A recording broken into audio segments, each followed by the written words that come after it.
Jesus Christ, that's small.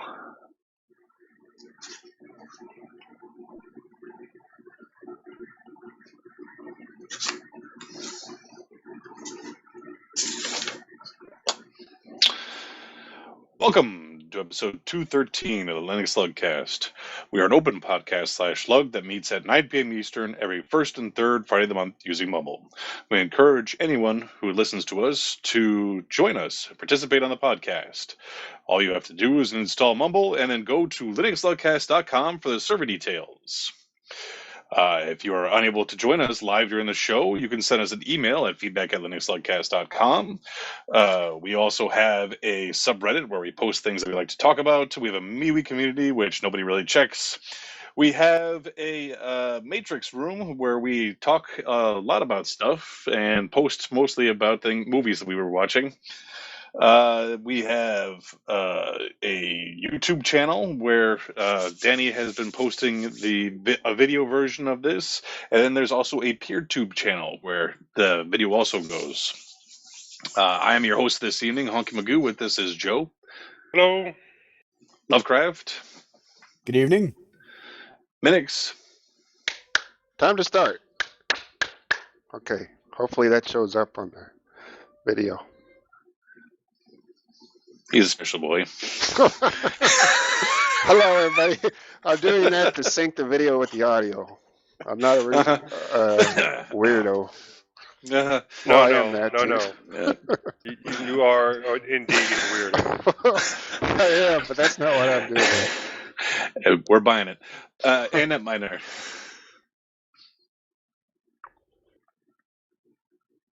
Dang, I wish Lugbot was here to answer for him.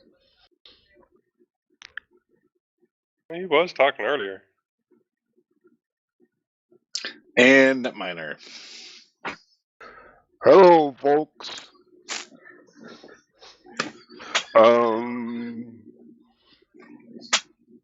There he is.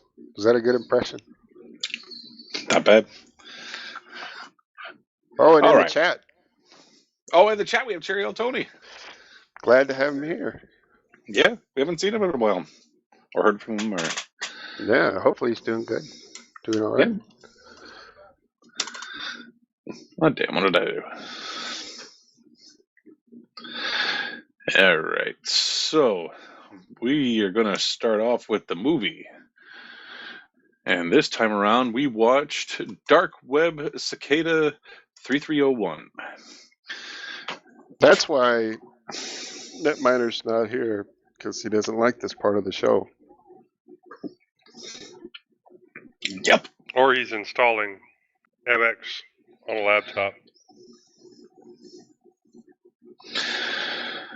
So, Dark Web 3301. A movie Lovecraft, about... did you watch this? Yeah, I watched it again. I had seen it in the past, but okay. I watched it again, yeah. All right, cool. Yeah, what is it about, Honkey? You tell me. So, it is about a guy who has a little bit of hacking skill, who has an eidetic memory, who basically uses it for any time anybody's kind of a jackass. He likes to steal their information and screw with them. Steal their bitcoins. Yeah, steal their bitcoins. He was he stole their credit card and published it on the dark web, and then, which by the way was, from my understanding, well, some of the sites they were referencing was apparently dark web sites. Like do all sites? dark web sites end in .onion? Yeah. Okay. Because they're on the Tor network. So all sites on Tor and then .onion? Yes. Oh.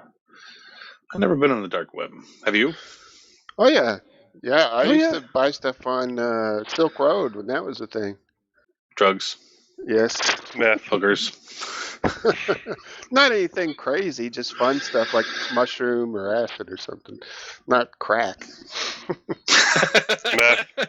Yeah, no meth or heroin or anything. But just fun stuff. Party stuff. Party favors. Your mailman never knew he was your favorite drug dealer? No, that's weird. I never got busted doing that. They would send it to me, and it even had a return address on it and everything, which I assume wasn't their real address, But I never had a package get stopped or anything. It always came to me. Why would it get stopped? I mean, well, unless somebody was looking after you, or there was like drug sniffing dogs or something. Well, that's There's what no I was reason why it'd be thinking. checked. Maybe some kind of drug sniffing dog or something. I don't know. I was always real paranoid about doing that back then, and fortunately, nothing ever happened. So if you want to buy drugs on the dark web, I say go for it. Well, wasn't the Silk Road shut down? Yeah, a long time ago. Yeah. See, we can't go there anymore. There's We got gotta to be. find a new place to get our recreational drugs. I'm sure there's other places out there that you can go to. Do they have a search engine? On the dark web that you don't know about, otherwise it's not the dark web. They did have a search engine, and they had so reputation points and stuff. If you bought from somewhere, you would give them a review, just like on Amazon or something like that, and you would go with the seller that had the most sales and stuff, and it was just like a marketplace, but it was just for.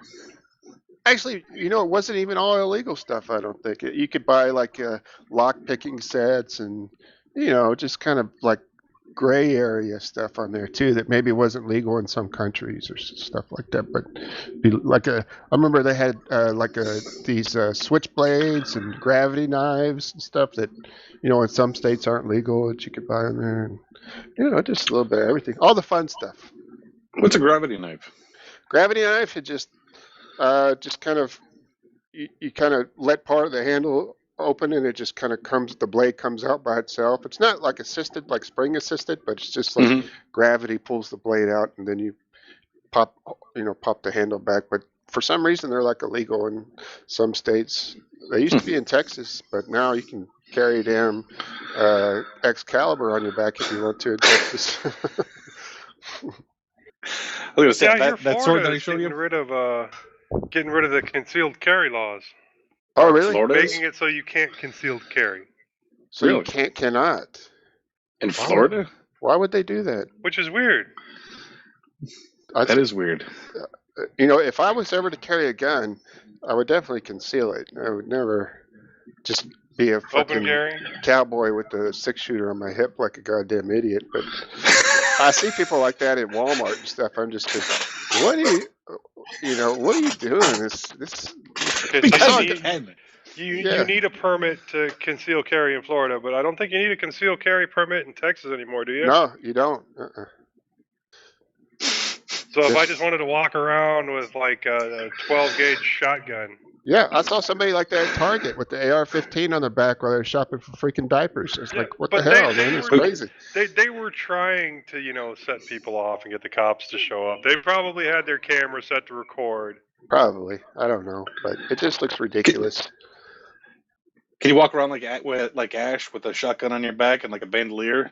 Mm-hmm. And a chainsaw in your hand? And a chainsaw hand, that's right. In Texas, you absolutely can.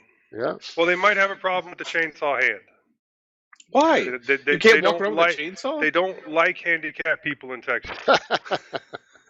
Well, where I see open carry the most is in places where you would need it the least, like in some fancy suburbs, like rich suburbs and stuff like that. And it's the same places you see these giant trucks. Exactly, yeah. That have never towed anything or carried anything and never will. I mean, if I was going to open carry, it'd be like if I ran a pawn shop or something, they just see the gun on my hip, so they know, hey, don't be messing around in here or something. But not just going to the grocery store. I think that's my opinion. Some people may feel different. Many people do, but if I felt like I needed to carry a gun somewhere, I definitely wouldn't be showing it off.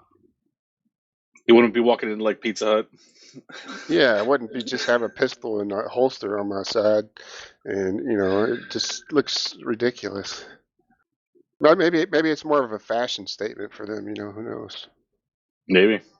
I don't even care about the safety aspect. I just care how it looks. That's the important thing. So you're going to get the pearl handle? Yeah, that's right. I'm got all gold ones. It needs to be tactical, you know. It has to have all these little flashlights and lasers and shit all over it. Gold-plated Desert Eagles. There you go. Bought on Silk Road. Yeah. Yeah, you can buy guns on there.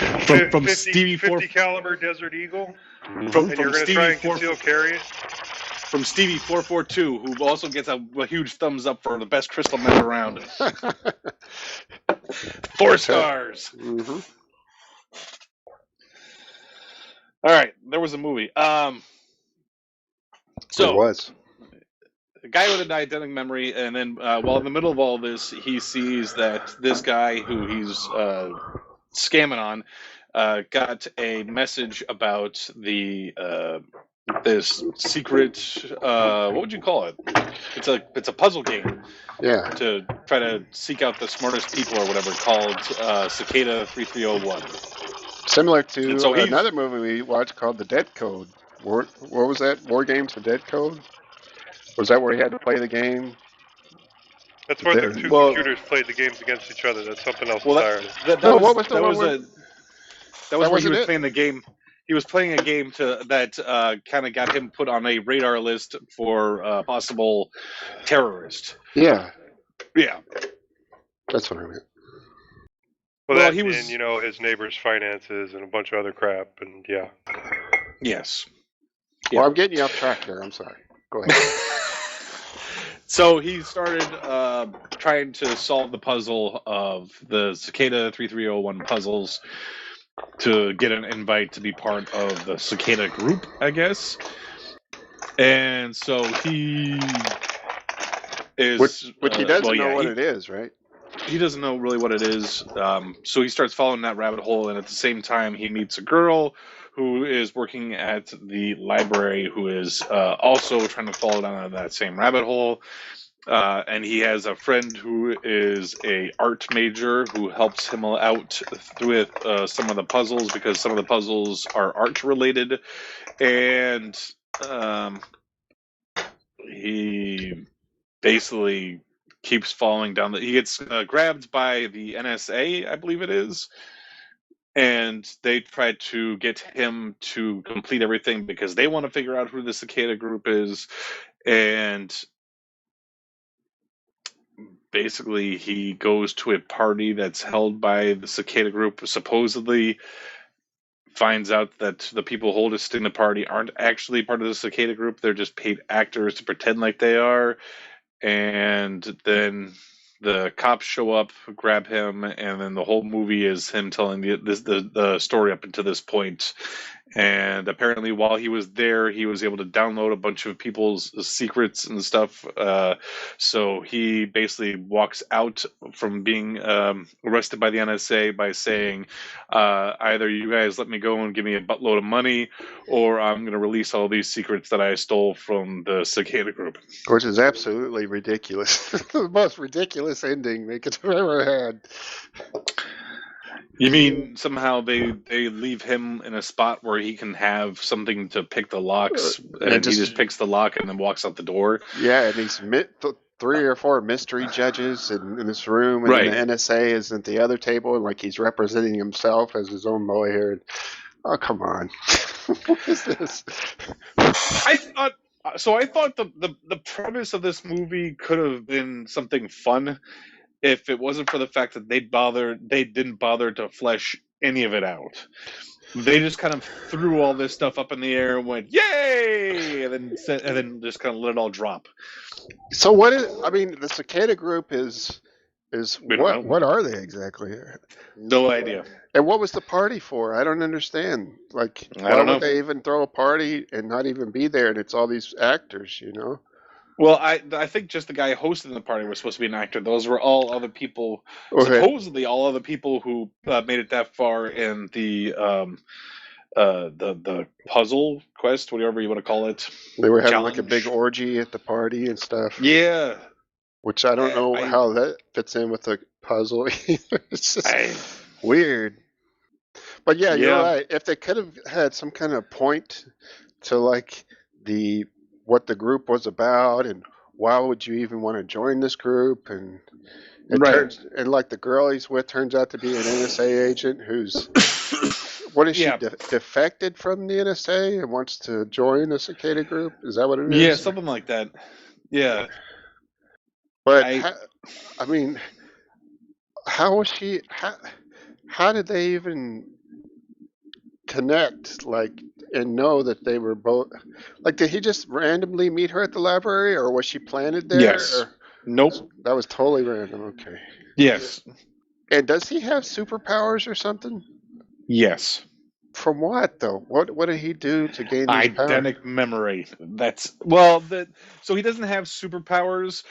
He just kind of has random flashbacks in the middle of situations that happen to try to show his backstory. Like the guy flicking the cigarette at him, is what I'm and all of a sudden they specifically had a talking slow about. mo, and then all that was a flashback to apparently his father was some jackass who tried to do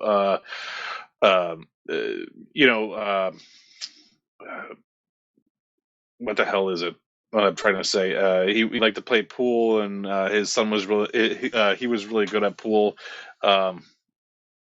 Shark? Yeah, basically like a pool shark. Hustler. Pool Hustler, like basically yes, but he screwed up at the end because he sicked the cue ball, and his father got mad and threw a cigarette at him, and that was just basically a way to bring in that flashback. It's kind of like all the other flashbacks.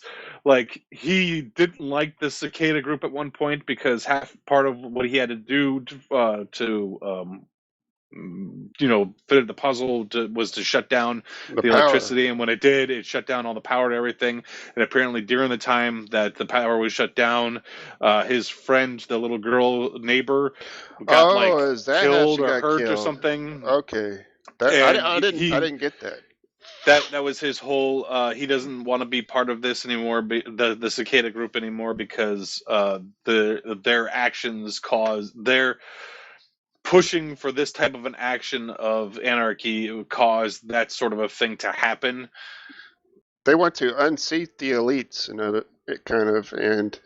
bring the power back to the people, but they also do it in a very chaotic and destructive way.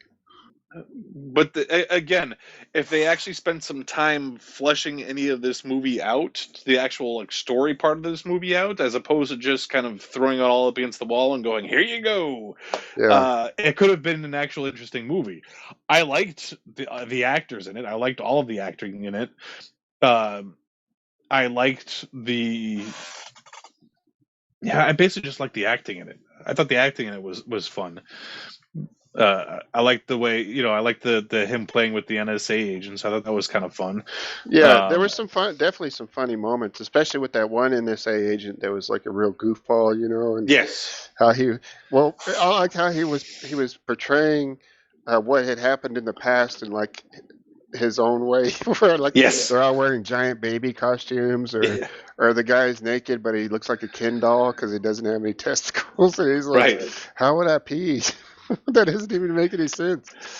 And that the whole thing when they put the bag on him and took it off in the back of the van. Oh yeah, that confrontation between them two, and the other guy had to step in and stuff. Yeah, that was good. That's what I'm saying. I liked all the acting in it. I think the whole premise could have been interesting. Yeah. But they did absolutely nothing to actually flesh out any of the story. No, they didn't, and it just kind of left it up to the viewer to try and piece out like what they're trying to tell you, or what the society is about, or why does he even want to solve this, and how is he able to dodge cigarettes and that move in slow motion when he is moving in regular motion like the Flash. Well, I don't think that was necessarily a superpower, just a weird way to give him kind of a flashback. Yeah, but I can say I kind of enjoyed this. Like I didn't hate it, but I definitely agree. And this was this director's first movie too, which I can kind of understand by watching it. Still pretty green as far as like telling a story. But I think with the more competent director and storyteller, I think the actors were fine, but they probably could have gotten a much better movie. But it was definitely tech related. It was this time Did you happen to ever look at any of the screens that he was hacking, like what was popping up on them and stuff like that? Like the code and all that stuff. I didn't really notice. No. I tried to watch out and watch them, but I couldn't. I don't. It wasn't Linux and it wasn't Windows. I don't know what it was. It was something. I think they just made up. Something. Yeah, probably. But I saw Joe start to move his laptop and then he just disappeared. Yep.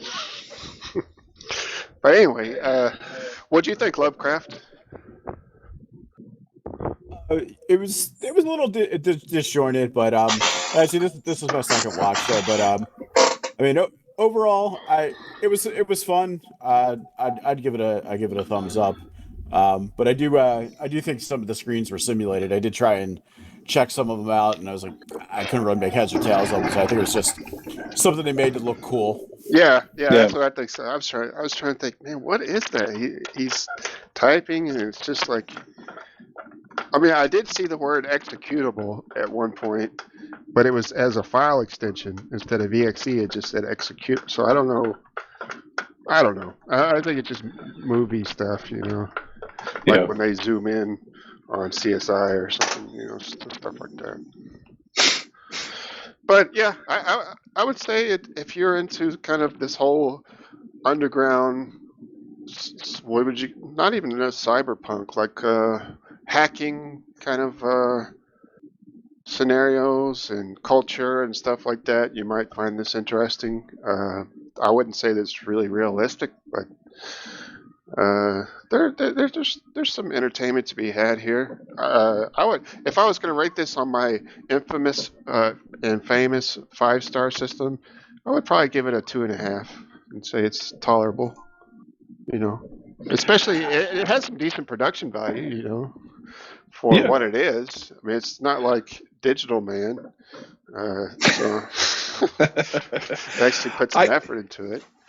I liked the production of it. I liked all of the acting in it. I thought the dialogue was pretty good. I just think that they kind of cheaped out on the story. Yeah, even the actors weren't necessarily bad actors. There are several of them that I've seen in other things. Yeah. Oh, and you were asking about the Harley Quinn connection. Did you ever watch that cartoon? I mean, the animated series? Oh, okay. No. Has anybody here seen Harley Quinn? I thought Joe did. Nope. Well, there's a character. His name is King Shark, and he's one of Harley Quinn's sidekicks. And Avi, the big black guy in Dark Web, is the voice of King Shark in Harley Quinn. So I really recognized that voice, and I said, man, that sounds like it's from Harley Quinn. So I found the actor in the IMDb and click on his profile, and that's him in Harley Quinn. So, and he has a lot of voice acting credits too, ton of them. Yeah.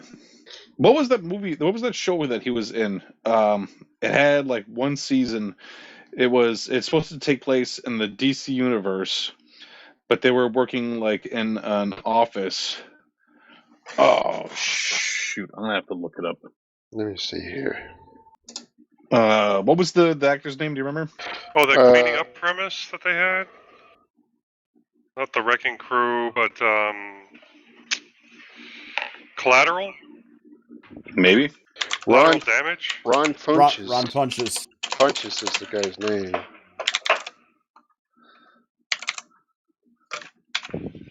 But he does a lot of voice work, it looks like, on his IMDb.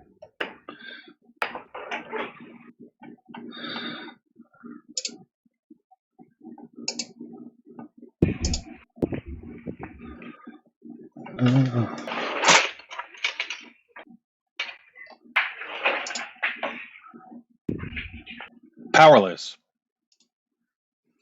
Powerless? Yes. I haven't heard of that one. Which actually had Alan Tudyk in it as well. He's been in Trollstopia? What was that one I was thinking of though, where it's all about the after cleanup? Inside job?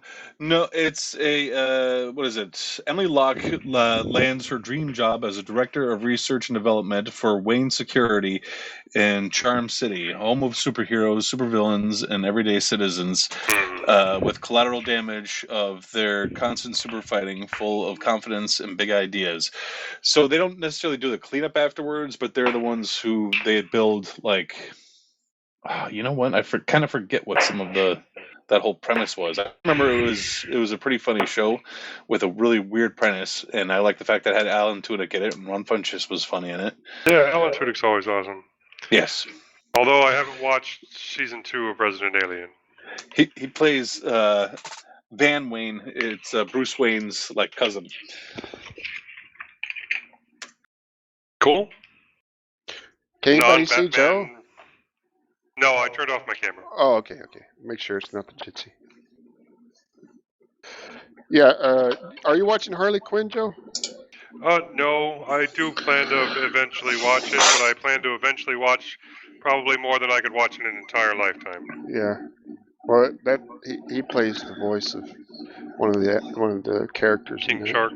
The King Shark. So, what do you think about the? Did you read any about the actual Cicada puzzle or whatever? Yeah. All I remember seeing was that it was originally posted in a 4chan group, and then later on in like Twitter. Yeah. And some people evidently actually answered it, but nobody ever says what came of it afterwards. So they talked to one guy, and he says that's what I was going to get to. What Joe was talking about. It says the first puzzle was solved by Marcus Wanner. According to him, those who solved the puzzles were asked questions about their support of information freedom, online privacy and freedom, and rejection of censorship. Those who answered satisfactorily at this stage were invited to a private forum where they are instructed to devise and complete a project intended to further the ideals of the group. He did not finish his work on a method of general decryption, and the website was removed. So it sounds like that's all that came about of it. But they had a lot of weird clues and stuff. It said it spanned many different forms of communications media, including the internet, telephone, original music, bootable Linux CDs, digital images, physical paper signs, and pages of unpublished cryptic books written in runes. One book titled Liber Primus, literally first book, contains many pages, only some which have been decrypted. So it was pretty tough puzzles, I guess. And then there's all kinds of claims of them being either a cult or associated with QAnon, stuff like that, which is just kind of like hearsay stuff. But it's interesting. So it had some kind of basis in reality, I guess. But I give it a thumbs up. Yeah, I think it was definitely fun. Yeah, but it could have been much better, as Honkey said, I think, too. Yeah. What about you, Lovecraft? You have a thumbs up? Yeah, I give a thumbs up. Room for improvement, but thumbs up. Yeah. Same here. So, is anything pique you guys' interest about the current list that you might want to see? Oh, I haven't seen the current list. It's an old Cyborg 2. There is Cyborg 2. Oh, Netminer left. Oh. There he is. And Belle. I like Belle. Should we watch Belle so he will quit talking about it? Joe will stop talking about it? Well, I won't stop talking about it. Let's put it this way, though. Is there anything that is relevant to like with technology or think Ready Player One meets Beauty and the Beast? So no. Yeah. It's so all is it virtual, mostly it's Beauty? virtual, it's mostly virtual reality. Is it mostly Beauty and the Beast? With the premise of they went into No, it's mostly virtual reality. Is it mostly takes place in virtual reality, or is it like is there actually any real world in it? Besides, a like real 5 world minutes in at the it. beginning. No, there is a real world in it throughout it, and well, she actually has to find someone she met in virtual reality in the real world to, save their life. But yeah, Okay, so this is it the doesn't go back and synopsis. forth. It says Suzu is a shy and everyday high school student living in a rural village. For years, she has only been a shadow of herself, but when she enters You, a massive virtual world, she escapes into her online persona as Belle, a gorgeous and globally beloved singer. One day, her concert is interrupted by a monstrous creature chased by vigilantes. As their hunt escalates, Suzu embarks on an emotional and epic quest to uncover the identity of this mysterious beast and to discover her true self in a world where you can be anyone. That's the synopsis. I'm up for anything. Whatever you guys want to watch. It really does get into some of the, it shows some of the psychology of, Virtual what reality. virtual reality can do for people.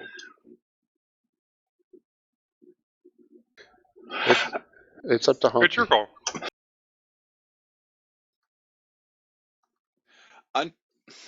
Sure, what the hell?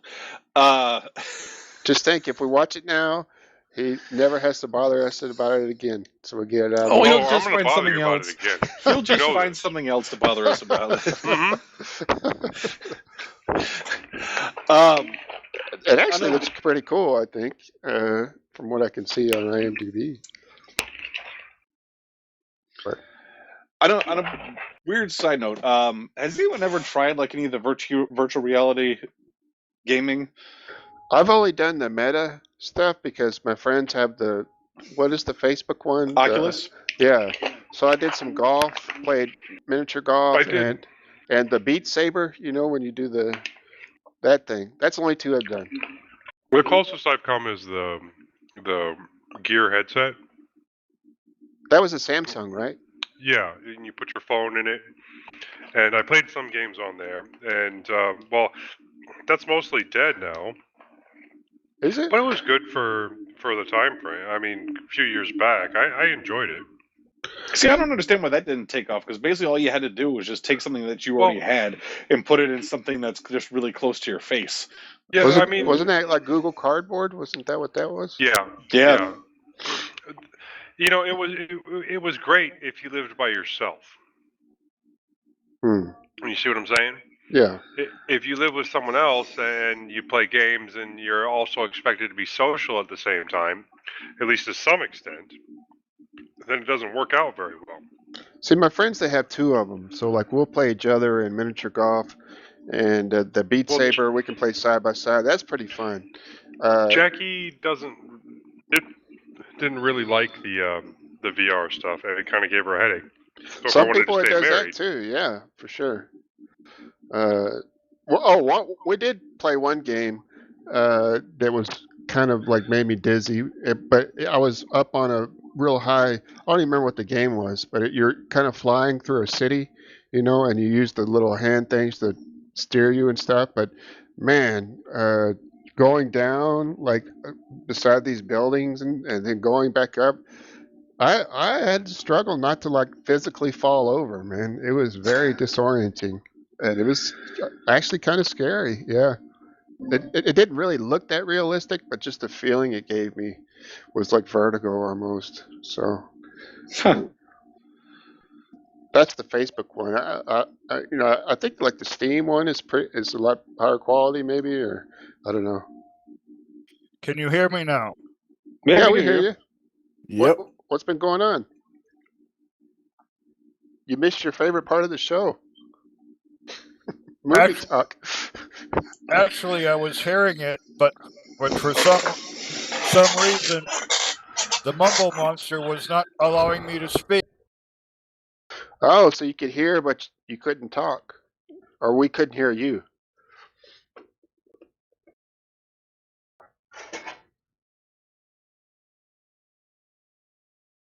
Uh-oh, did it happen again?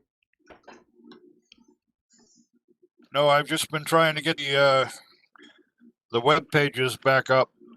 I was also having flaky video on seeing your lovely faces. think it's your connection?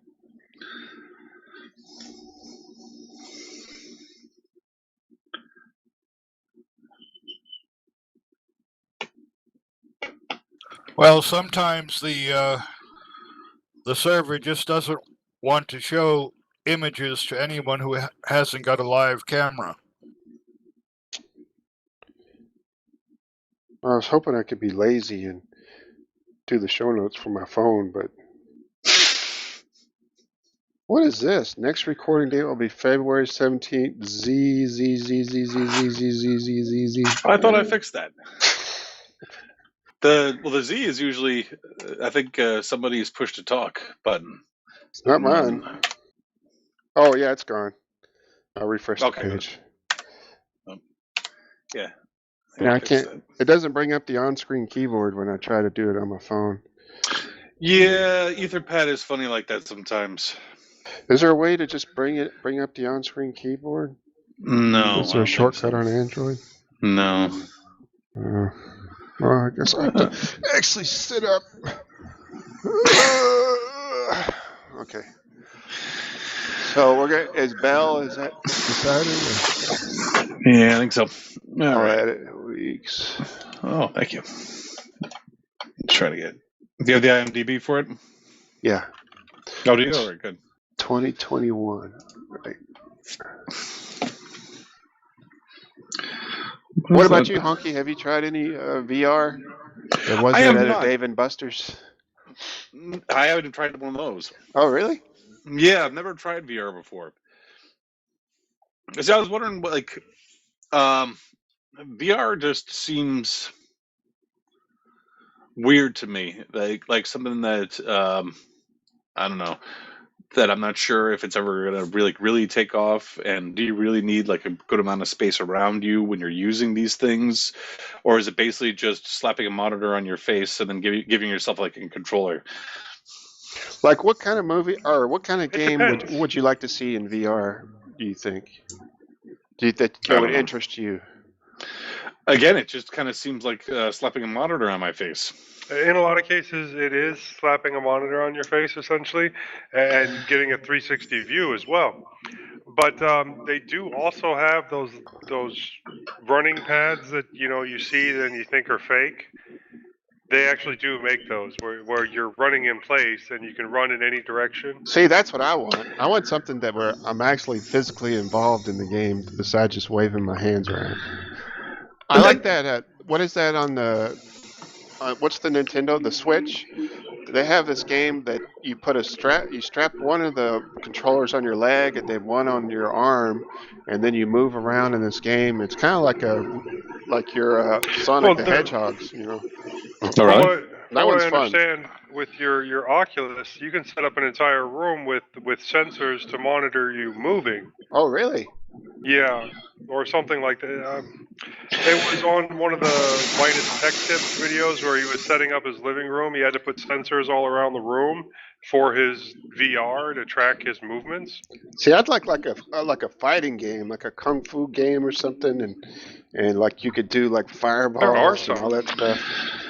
But you see, like I think that would be something cool. That would be a reason to go to like an arcade or something to have somewhere that has this already set up. I can see myself having I don't have the space to set up my own room with a bunch of sensors all over the room.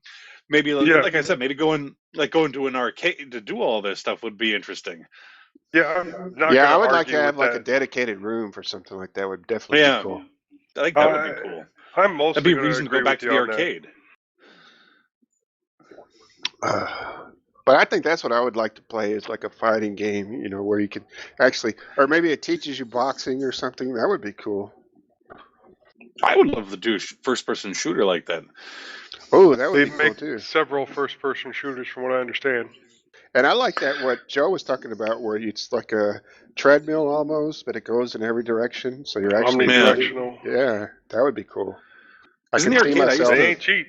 I can see myself just flying off that thing and breaking out all my teeth or something, just getting too involved. There's a harness to keep you in the middle. That's what I would need. When I used to go to the arcade, I used to love the shooting games. Where you had the light gun. Oh, I still do. Yeah. I loved all those, and like one of the last ones that I remember playing was there was one where it had like you had to kneel down you're supposed to physically kneel down to duck behind something. Oh, really? Yeah. Well, no, the ones that I liked that come closest to VR without being anywhere near VR was the old snowboarding and skateboarding ones, the stand-up ones in the Where- arcade. Oh, yeah. Yep. With the giant screen in front of you, so that's Yep. all you could see, and you can only go the one direction anyway. Yep. But then you were standing on what was kind of a board. Well, it was You a had to board. lean and stuff. Yep. Lean, and then you had to, kick it a certain way to do specific tricks, even if it didn't actually like move all that much. Right. But you could do all of that stuff, and yeah, I thought it was awesome. I agree. Mm-hmm. Did y'all ever do the dancing games? Like I did in Korea. those? I've tried them, man. They are not easy, or at least They it are takes not. some practice. Be a good Get your idea heart for some pumping. decent exercise. Oh yeah, good I'm aerobic. pretty sure right now if I did something like that, I would just like wind up passing out on the floor. Have a heart attack and Well, just die. Beat Saber. A lot of people use Beat Saber for exercise. See, that's the one I played, and that is some pretty good exercise, especially when it gets going fast.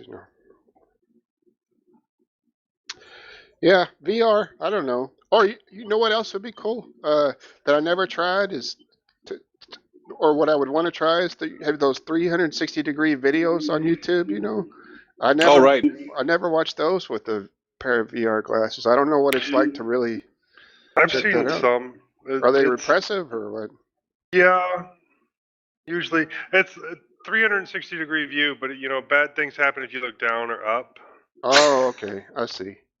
But So- well, you gotta think about it. It's kind of still a donut essentially. So there's really nothing there above or straight down, then, right? Right. A donut. Wouldn't they just use one of the 360 cameras? Well, yeah, but a 360 camera still has a whole area directly below it where you don't see anything, and a whole area directly above it where you don't see anything. Mm. So I gotcha. its view is kind of like that. Okay, I got you. That would be cool though to like take it. I would like to do a video that takes you on a tour of some place I'd want to see. Like I don't know, just anywhere. That's probably one of the earliest and simplest forms of what you could do with the Google Cardboard. Right. Yeah. Can you still get those? Yes, you can, but there isn't a whole lot of development for it anymore. Essentially, you gotta like get the apps individually. Yeah, and you should still be able to install it on everything. It's just like I said, there's not a whole lot of development for it. But it enables And you a lot to see of the those stuff that used videos, to be right? on there, really. Yeah, you should still. You can get YouTube 3D or YouTube VR, I think it's called. Yeah. Okay. So That's what I would like to do. 'Cause I see Yeah. those videos sometimes, but I have no way other than moving my mouse or moving my phone around to like look around. So yeah, that would be cool. And I did occasionally like to watch a Netflix movie or something with my S7 with the headset on. Was that like being in a theater, kind of? Yeah, that's because the outer edges would actually look like a theater, or look like be made to look like you were Ant-Man looking at a giant phone, Oh, that's cool. and then you just watch the movie, and it's like actually the size of a movie theater right in front of you. Yeah. Just That would be beaming cool. radiation directly into your corneas. Hell yeah. Just like movies should be watched. Mhm. That's right. Mm-hmm. Yeah. Who cares if your eyes don't work when you're 103? Mm-hmm. You don't need eyes. Who's gonna make it to 103? Exactly. We'll have little LED screens for eyes by that time. Absolutely. Honestly, I want to see. I'm starting to see a lot more of the AR glasses that actually, look like glasses and not, stupid. Well, Oh, the AR is like where you see augmented reality. what's real plus something overlaid onto it. Is that what it is? Yes, Augmented reality. Like, It's like a HUD. like some of them, they'll have semi-transparent visuals so that you can see through what you're looking at. So you could have like a triple monitor set up on your glasses and still be looking around at all the things around you. And then you can adjust the level of transparency of the things when you look at them. Remember that Linux You could be headset on we covered? shell screens. Oh, that guy looks really cool with that Linux headset. I forgot how much that thing cost, but he was like at a coffee shop or something, and Like $2 or $3 grand, yeah. yeah, and that lady was giving him a weird look. He just looked like a freaking moron. What? I like that all he had was like a bunch of shells open. Yeah, that's all it was. Like he needs a VR to look at shells like that. But yeah, I like the idea of Some augmented people reality a juggle little better. geese. Some people juggle goslings. Has anybody seen anybody wear something like that in public, like in real life? No. I don't think I have either. Nope. Yeah, and I still think it's weird. If they actually make the AR glasses so that you can watch movies with it and nobody else can see what you're doing and it can be looking like you're working, I'd probably go into work every day. Man, that would be cool. I'm kidding, but yeah, no, it would be cool because along with audiobooks, I would get to be working or doing something else or working out and watching a movie. You could just be listening to your wife talk and pretend like you're listening because you're just watching the movie. You're watching Dark Web, Cicada at the same time while your wife is, yes, Jackie. No, Jackie. Yes, Jackie. No, Jackie. Are you watching those classes again? I wouldn't do that. Yeah. Sure, JoJo. Yes, JoJo. Oh, that's right.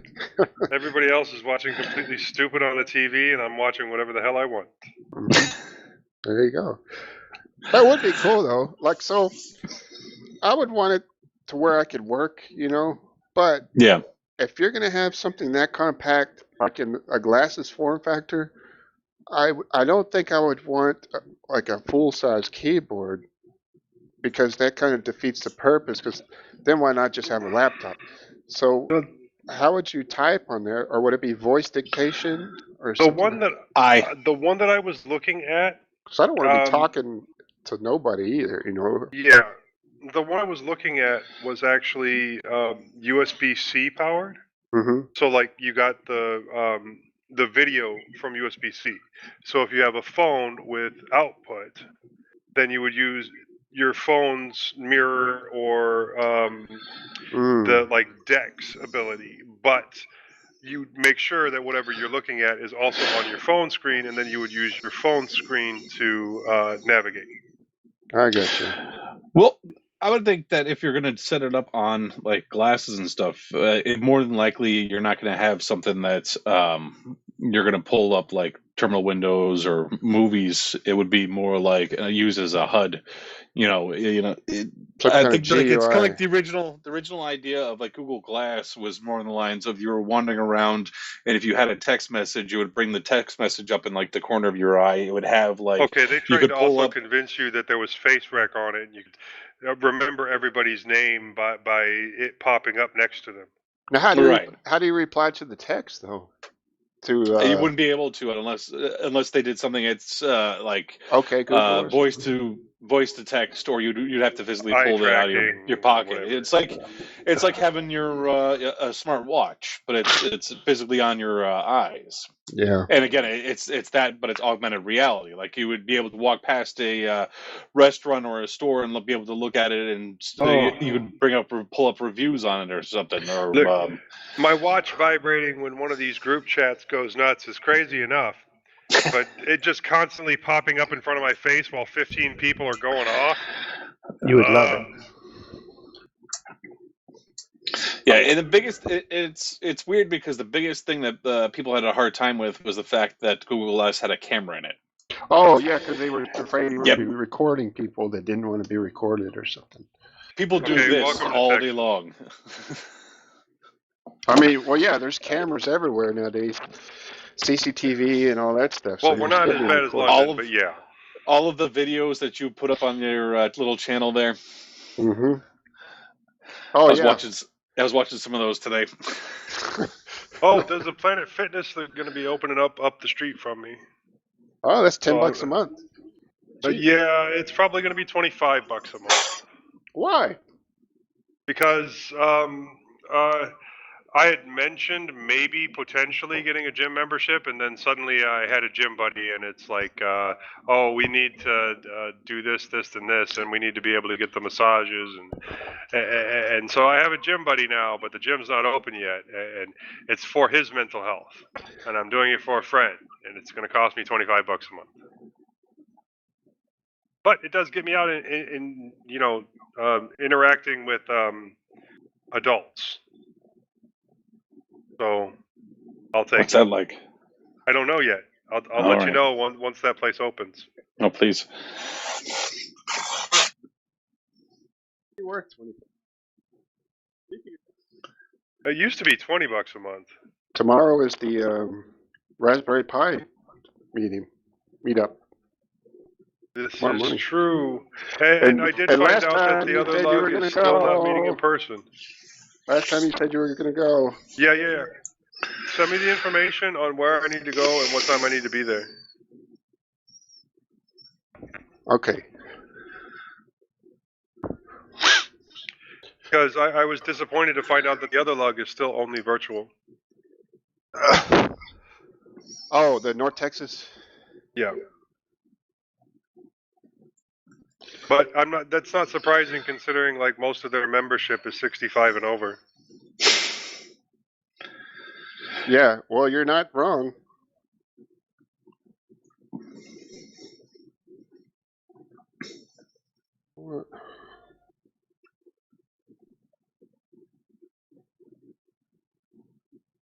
I do miss those guys though. They were fun to hang out with. It's always weird getting to hang out with people that when you start talking about command line stuff, they're like, yeah, I know, I get that. Well, what should we call this, Honkey? VR chat? Yeah. VR/AR chat? Ver chat. VR/AR. Y'all want to talk about AI? This is something I've been wanting to talk about. Yeah, go for it. So, well, let's start off with this first. Do you really consider things like Chat GPT and well, it's not. How long has AI been in at least the commercial sphere now? There's a big difference. The term AI. Ever? Like there's a big difference between what most people think AI is and what AI actually is. So this is my point. Would you consider AI as it's currently used today to sell products and Chat GPT and all this stuff as actually intelligence? No. No. I don't think any of either. it's intelligence. Nope. And I hate that term. I don't think there's because I don't know about you guys, but intelligence to me implies that understanding, not just parroting or repeating. Is that fair? Yeah, Yes.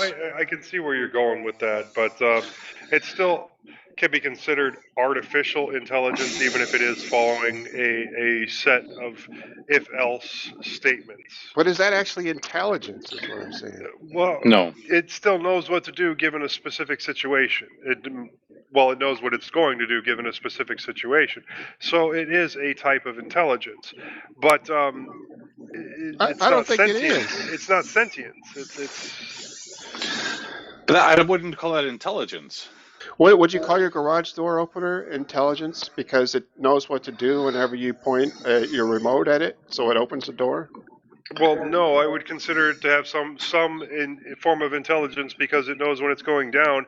If something breaks the stream or breaks that light beam, then it has to stop. Otherwise, it's going to squish something. So you consider that intelligence? That makes it intelligent? That doesn't make it intelligent. That makes it a form of intelligence. I don't think so, Joe.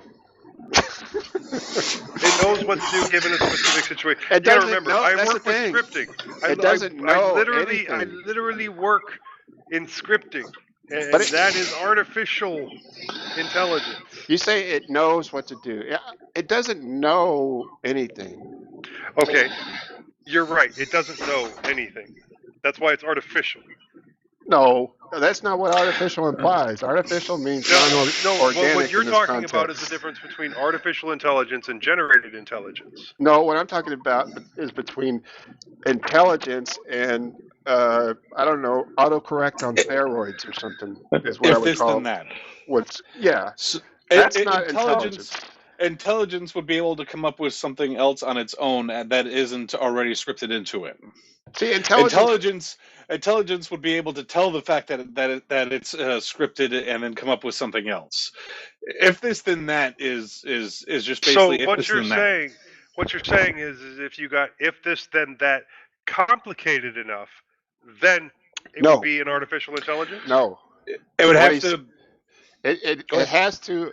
Well, I'm sorry, I don't mean to cut you off, Honky. But No, it's fine. my whole No, thing because about it could you could potentially write code that could generate code.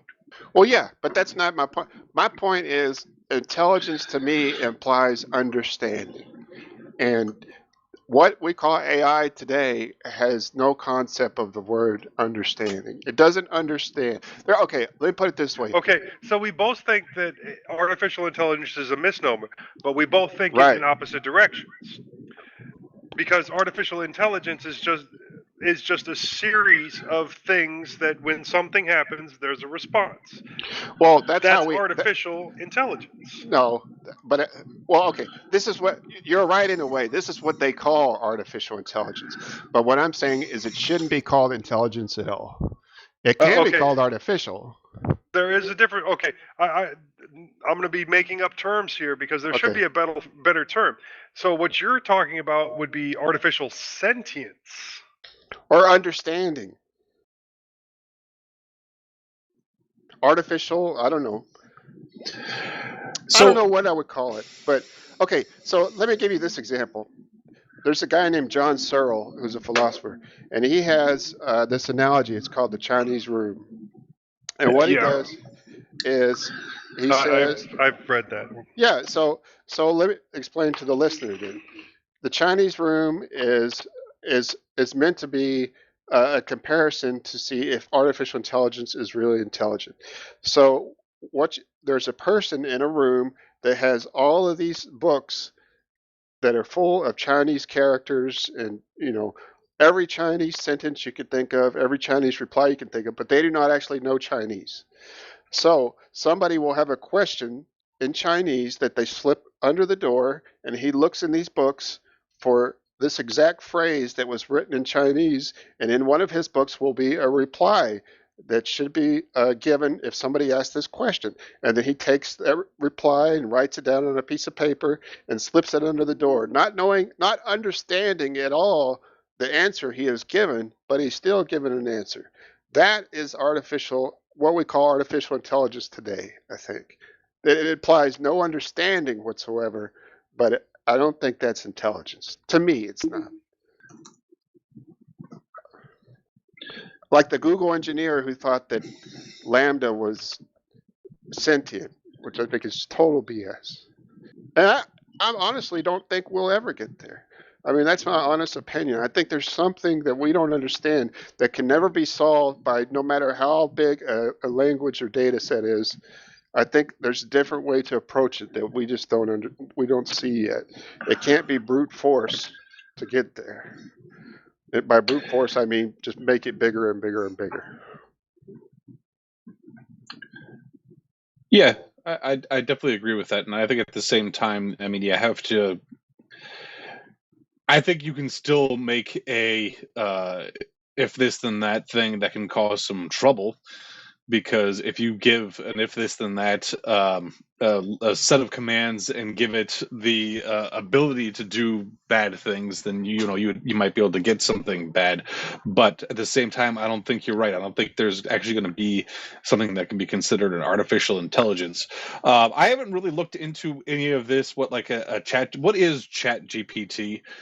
Because I mean, it's a chatbot on steroids. It's a web scraper, basically. Dude, back when I was on BBS, there was somebody who had a chat bot written in BASIC that basically did that, but in a very simple way. And we're talking about 30-something years ago on a BBS. It is basically, so that ChatGPT is nothing more than that, but a little bit more written out than what that thing was. ChatGPT is a Chinese room. That's what it is. ChatGPT is basically that with the internet as the back end. Yes, that's perfectly accurate. But again, this is nothing special at all, in my opinion. It is special, though. It's special in the way that it is currently disrupting things, and I think there's reason to say that this can really disrupt things later on when it comes to. Well, you're already seeing not necessarily chat. Well, yes, you will see ChatGPT start causing problems, and probably soon. But you're already seeing AI causing problems and disruptions in the art space. AI-generated art. Yep. And just think, and art is going to encompass music soon. I was thinking about this today. How long will it be before you have an AI-generated song in the top 100 Billboard chart? There's already people that have been writing basically algorithms to make songs that will be chart toppers according to all of the other chart toppers from a specific time period. That's been around since late 90s. So forget about the idea that the computer made this art. Give the credit to the programmer who made that program that created the art. He's the artist. He's the one who put those factors in there and told this thing to go do that. Guy that needs He's an artist. Yeah, that's the guy that needs to get sued for stealing everybody's art. That's the guy that needs to get sued for stealing everybody else's art. But he's the guy who created the art. The art being the machine that produced these things. Look, I am all about giving credit to the developers. Giving credit to the fucking machine is just stupid. You both have a point, though. The machine is just like the fucking paintbrush. You don't credit the paintbrush for creating the thing. You create the artist who created who created the thing. I agree with you. You both have a point, because Honkey is right that it's the programmer that enabled this to happen. And Joe is right that this is happening. The only reason this is happening is because of the inputs that were originally given to the algorithm, which is other people's art that the algorithms and programs are trained to, they use this as a training tool for the data set itself, which is what is getting GitHub in trouble right now with Copilot. So Copilot is GitHub's quote-unquote AI assistant that helps you to write code, but it does that by being trained on GitHub itself as a giant data set. So it's using all this code as a data set to help you write your own code. Now the problem with that is that a lot of this code is open source and requires attribution if you're going to use it. But GitHub gets around this.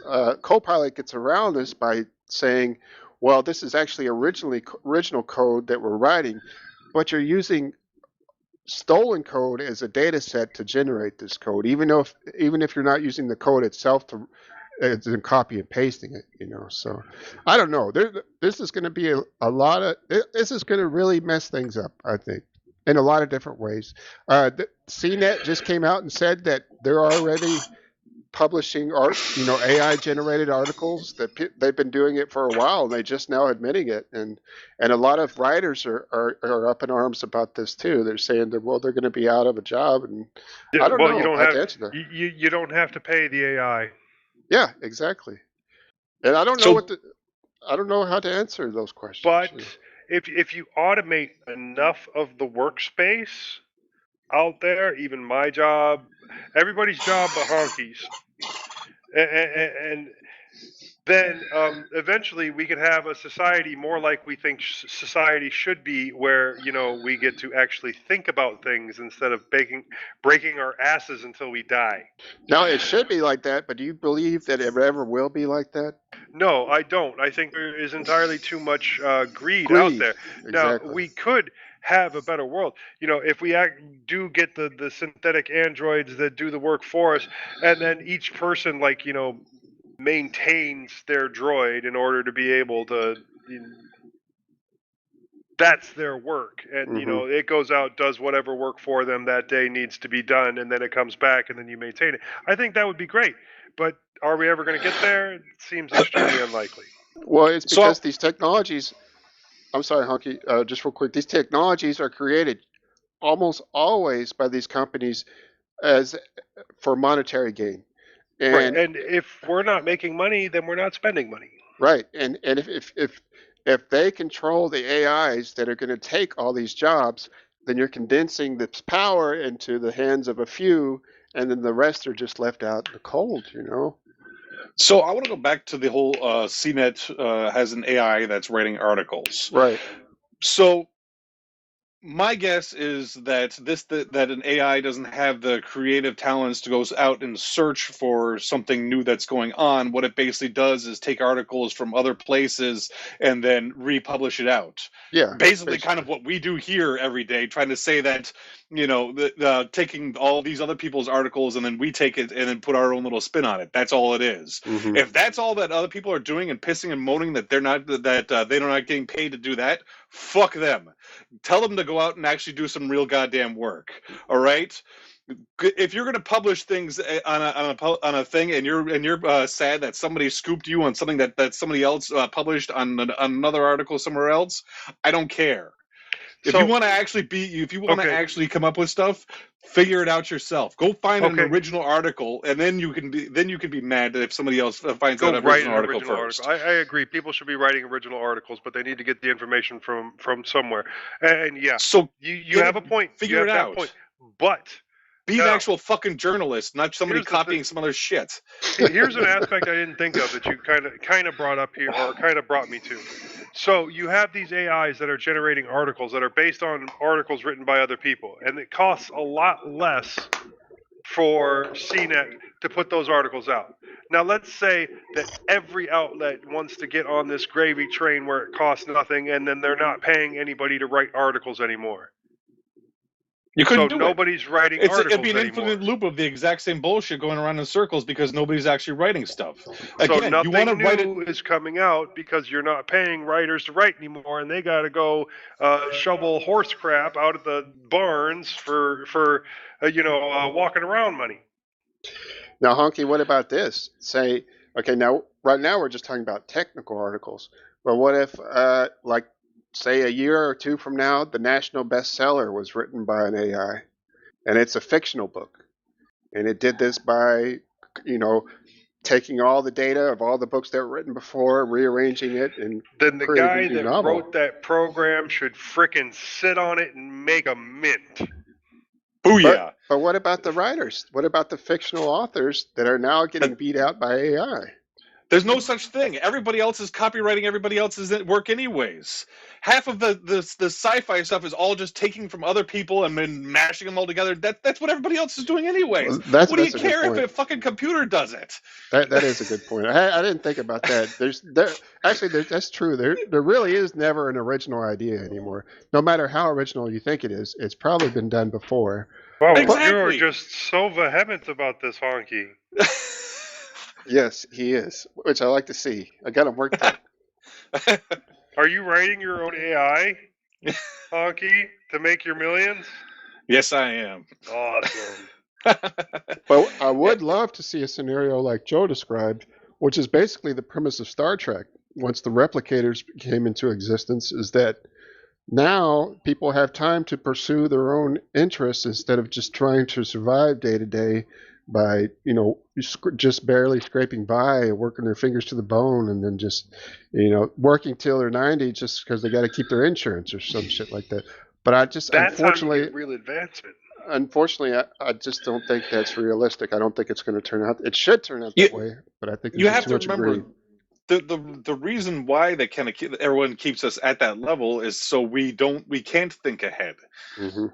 You know, we're never going to hit a point where we can transcend above that, because the whole point is to People are keep greedy us bastards. at this level. The whole idea is to keep us at this level. We're never going to go above, because those who can let us go above will not. It's never going to Because happen. They wouldn't be on top anymore. Because we're not allowed to think for ourselves. We're allowed because if we start doing that, you know, everything will freaking change. They want to keep us all at this same level so they can keep making money at this level. And now we're all up in the politics. Well, it's not a political thing. This is more on the lines of those who have the money. It's you a know, very... want all of us to stay at this. You know, they want to keep the money, and they want to keep us at this level. So they, you know, we're not trying too hard to go above this level. We're just trying to go just a little bit further up. up. A very democratic statement. You know, a Republican would disagree with you and say, "Oh, you're talking about socialism there."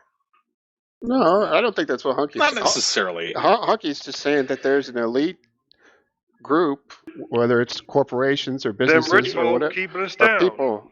Well, yeah, basically, Yeah. that want to stay in power, and you know, Republicans have their own people that they point to George Soros and people like that said they want to keep them down, just as you know, Democrats have their own quote unquote boogeymen, I guess, but. I don't think it's a biased statement to say something like that. And it's not like Democrats aren't the same way. It's not like there's poor Democrats. They're all the same as the Republicans. You're talking just about a little bit different actually areas. in politics, as opposed to people with Democratic ideas or Republican ideas. Okay, fair enough. I'm thinking more in the lines of rich and poor, and you can put whatever other spin on it afterwards. Because the whole idea is that we have to stay at our level and then just fight for that next level up, which is just a tiny bit above where we are now. Right. And then they want to keep us there, because as long as they keep us there, we're not going to try and change anything, you know, that's above. I think in order for there to be that's the way things are. In order for there to be a rich and comfortable class, there needs to be there does not need to be a middle class, but there very much needs to be a working poor class. But with AI, there does not have to be a poor class anymore, right? You would think so, but then that kind of like gets rid of the need for money, which then gets rid of the need for a class system, which means that there would be nobody that was rich and comfortable, and everybody would just be comfortable. But you know what we'd be using instead of money, right? Dilithium crystals. No, it's gold pressed latinum. Latinum too. Dilithium crystals and gold pressed latinum. Because those can't be replicated.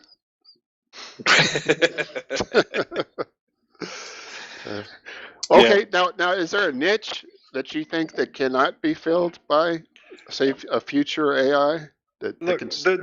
There's always going to be so even if you get AI that's writing code, that's writing new code, that is making better things AI work. Yeah. There will always have to be people to fix issues that come up, analyze things, be able to more think on their feet than any set of scripts could do, and take a look, try and analyze what's going wrong, and provide either an idea of a fix to the AI or put in the fix themselves just to patch something. That's always going to be there. I don't know. There's always bugs. Yeah, there's always bugs. You make things simpler, then more bugs pop up somewhere else. That's how Patch I can Tuesday. do things like fix tech debt all the time, and people still have jobs in my field. Yeah. That's why there's still a Patch Tuesday. That's why even when something is Thunderbird was said to be done, where they're not going to change anything more on it, except for they still have to patch any holes that are out there or do bug fixes for forever, as long as the thing is still running. As long as there is a thing, more than likely between vulnerabilities and just some bug in there somewhere, there's always going to be somebody who has to go in there and fix it. And I don't think you can have an AI find all the bugs all the time, because you still need people using it or whatever to figure out what the bugs are to fix it in the first place. And that's the same thing in meat space too. I mean, there's always going to be, some new problem, something broke down in an interesting or unconventional way, and somebody's going to have to go out there and actually touch whatever's wrong and find a new solution that whatever AI hasn't been able to come up with yet. Now, I agree with these points you're making, but I also think that these opportunities for humans to do these things are going to become much smaller, and the workforce that's going to be needed to accomplish these things is going to be condensed as well, as far as what is actually needed to I do this. agree with you in the physical space aspect of that, but that comes with the caveat that the less you have to do in the physical space, the more code that there will be and the more root cause analysis will be required to fix issues. I mean, this will essentially be, well, you're right, because look at the Industrial Revolution where everything, as soon as like things like the cotton gin and stuff were invented, all of a sudden these laborers were no longer needed, but you need a whole new skill set to deal with the machines that were doing it. So you got productivity went up, but you also have a whole new set of problems that need to be addressed by people with a new skill set. And this is the next revolution, I think, as far as that kind of turn in history. Is like the Industrial Revolution. I think the AI revolution will be very similar in that way. And one thing on that same line to remember is one of my favorite lines, which is just remember the cloud is just somebody else's computer. So you're talking about as much as you have all these other machines, you still need physical hardware to go and fix and do things. I know the movies and stuff tried to romanticize about things like there's some magical place out there where all these computers are and they're all hooking together. It's basically just somebody's machine, somebody's computer somewhere, and it can break down the same way anything else can break down. It can, physical things happen. I don't care how many data centers you have with redundancy, shit still just happens, and you need a physical person there to go and fix. If you don't have physical access, who does? There has to be somebody. Yeah, somebody has physical access. You're talking about access is king. AI can't survive on its own because it's still on a physical thing that somebody has to maintain. Now here's another point that I read. I think I posted in the Reddit about Gmail's. One of Gmail's ex-creators had said that AI like ChatGPT is going to totally disrupt Google's search. And it could potentially put them out of business. Yeah, put their search business out of business. So, yeah. On those same lines, what do I want to say I've asked this question before, and I don't remember exactly what it was, what the answer was. But what have people been using as their search engines? Because is it just me, or is Google just been as a response to? Because I use Google mostly for like, if I run into a problem for something, I'll Google it, and it used to be that I would get back like actual answers. Now I feel like I'm being flooded more with 99% ads, exactly, sponsored links and ads before I ever get anything close to an answer. And I'm not sure whether it's because of the downfall of forums. It's because you're not running Pi-hole. No. I'm not sure if it's just the downfall of forums. It's deeper than that. Because back in the day, there, anytime I had a question, there's a lot of times that a lot of other people asked those same questions, but they asked them in forums, and so all of that, all of that information was out there, but forums are just going away. I've seen only a lot of people talking about that in regards to Discord. Mm-hmm. Yeah, that too. Whereas you can't just search for an answer like you would a forum and have it pop up with a Discord thread, where somebody asked that question. And that's very true. But what Honkey's, here's an interesting theory. I don't know if it's true, but it sounds plausible, regarding what Honkey's point is that the way they see it is Google has a financial incentive to sell you ads. So for you to see as many ads as possible.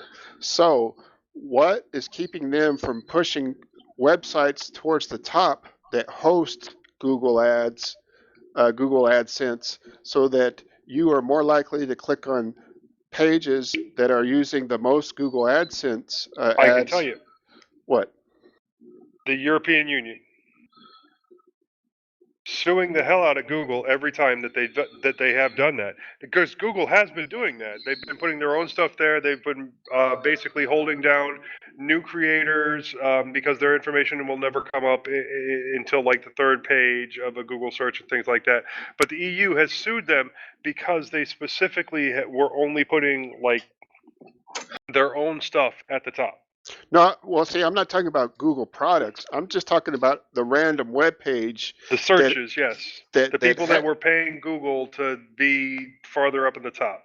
No, not that either. But just a random web page that happens to have a lot of AdSense ads, Google AdSense ads on their website.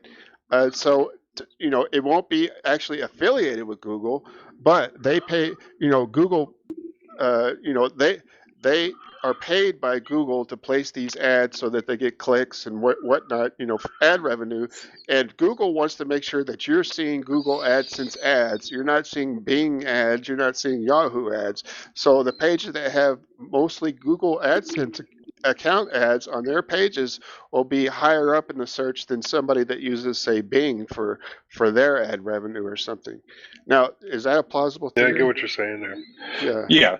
It is. Well, do you think it does have something to do with the fact that forums have gone away though? Because there isn't as many forums out as there used to be, and I think it used to be where if you asked one of these questions, you would ask them in a forum, and a forum would be searchable through like a Google. Mm-hmm. You know what I mean? Yeah. Like, okay. I think there's definitely a danger of that as forums start to go away. I still see forum threads. I still see Stack Overflow and Ask Overflow, Ask Ubuntu, and then Reddit's a big one too that pops up more and more now. Yeah, Reddit every once in a while Mm-hmm. because Reddit is searchable. No, but a couple things. Reddit's Couple things. What's that? You first thing, you guys need to read the Post-Human series by David Simpson. Okay, I'm gonna write it down. Yeah, you should. It's also on my server if you guys wanted to listen to the audiobooks of it. Post-Human series. Yeah, and this covers some of those subjects. Especially what I want to mention next is we were talking about AI and machines needing us. That there actually would come a point where they wouldn't anymore, and that's once you got to the point of like self-replicating nanobots. Then all we are is food. If or when that time comes along, then yes, you're right. The self-replicating nanobots will take over and probably kill us all. They showed that very well in Stargate. That was my sarcasm.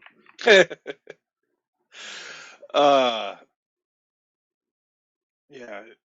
Okay, here's the guy's point about the Gmail creators' point. He says, ChatGPT has become the favorite destination to ask questions among millions of users. Instead of delivering a response to a search result that runs into tens of pages, ChatGPT answers the questions in a conversational style, making it easier for the user to ask follow-up questions as well.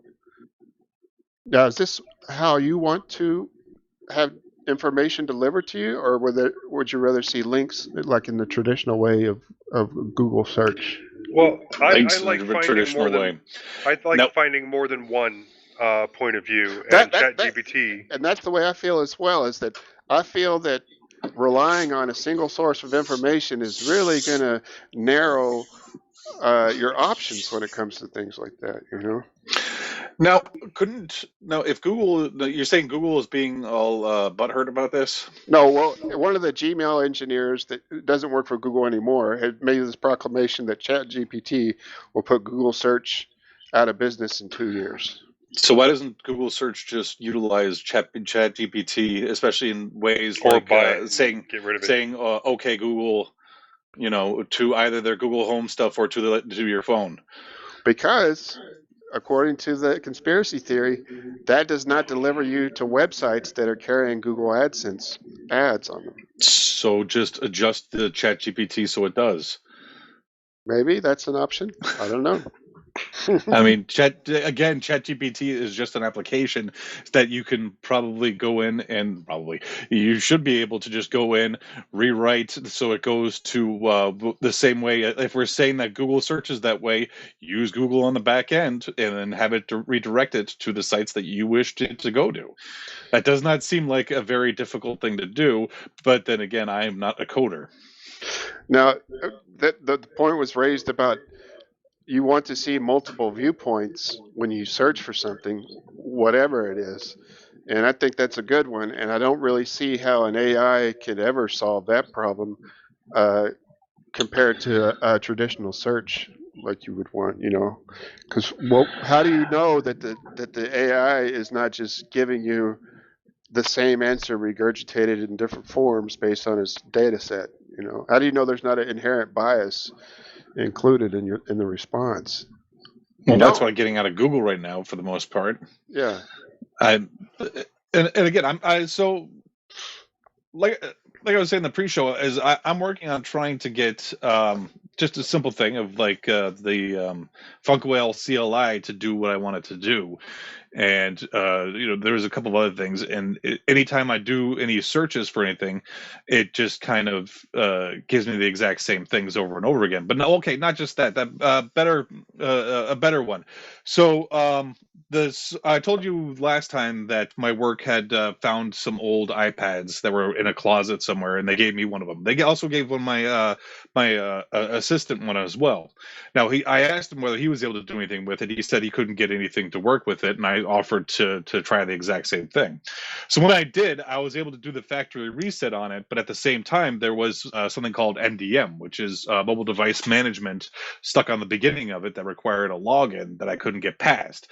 Now, Googling it, the only thing that I could find to do was just ads upon ads upon ads for these softwares that you spend like $30 and it is basically like you plug it in and it's 2 clicks and it removes the MDM, and that's all you will see for anything. Now, my theory, and this may be foolish, but my theory is if these handful of companies were able to figure this out, and all you have to do is plug in the iPad and then click on remove MDM, then there is a physical way, there is a simple way to do that is being scripted into this thing and then added on to a bunch of other applications like backup applications and stuff like that to try to sell this product. Well, yeah, I agree with But you. it should be something relatively, I don't want to call it simple, but something that's doable. Mm-hmm. Now, that information should be out there. You know what I mean? I feel like it should be out there somewhere. And granted, there's probably those people who have figured this out who are hoarding that because they can charge this money for it. But somewhere out there should be that information, right? Now, if nothing else, there's the guy out there that bought it specifically so that he could see what solution they implemented and then turn around and would hand it out for free. Right. So what I find myself, especially in situations like this, where usually if I can't do a quick search and come up with something, I find myself doing this more and more as I will post a question on whatever forum is related to the subject I'm trying to research. I used to not do that, but I've been doing that a lot more, especially when I got into Proxmox and all that stuff. I find that people are more than willing to help and give me answers to questions that for some reason I could never find in Google searches. Especially when it came to server maintenance and stuff like that. And I hadn't done that in a long time because I relied on just searching myself for so long that I finally came back to actually asking questions to users on forums, and I couldn't be happier. So maybe something like that. Find a forum. Well, all right, let's go back to the Funkwhale one. So Funkwhale has their own Matrix channel, right? Yes.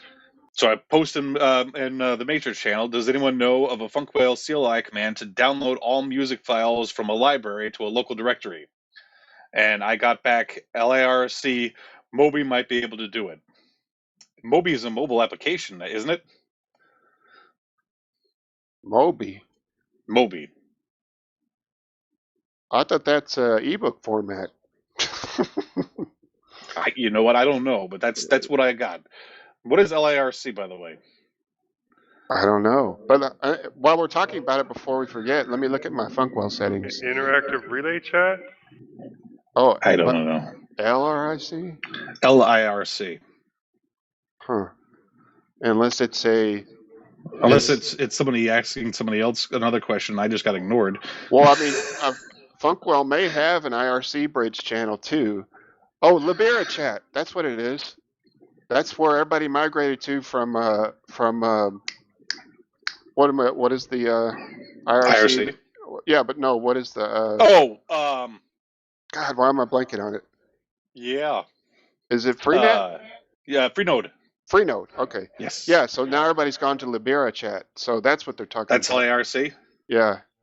Okay. So somebody in LIRC named Moby might actually have an answer to my question. Yes. Yes. So I'm going to look for Funkwhale under public rooms.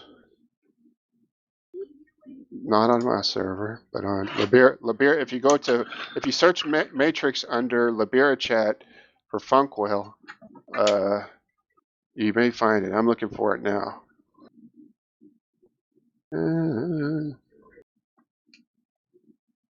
Oh, I don't see one. I see the regular Matrix room. There's Funkwhale troubleshooting, Funkwhale/dev, Funkwhale maintainers. So there's different Funkwhale room. Maybe Funkwhale. Oh no. Okay. Deprecated is Funkwhale troubleshooting. Right. Funkwhale-support-.de. Or you know who you could always ask is well, what's his name that was on the New Year's Eve cast? Yeah, and I thought he said he was in the Matrix room underneath his real name. Didn't he say that? Yeah, but I don't remember what his name was. Yeah, neither do I. And there was what is it? Settings. There's 809 people in that room. Let's see. So here is the location of the new Funkwhale or the Funkwhale support channel. But let me look at my settings too.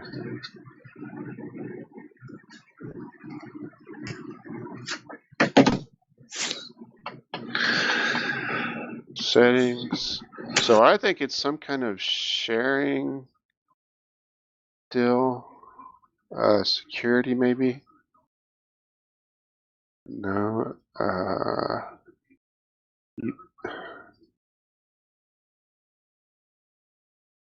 So you have, okay. Under settings, do you have federation enabled and enable public index enabled as well?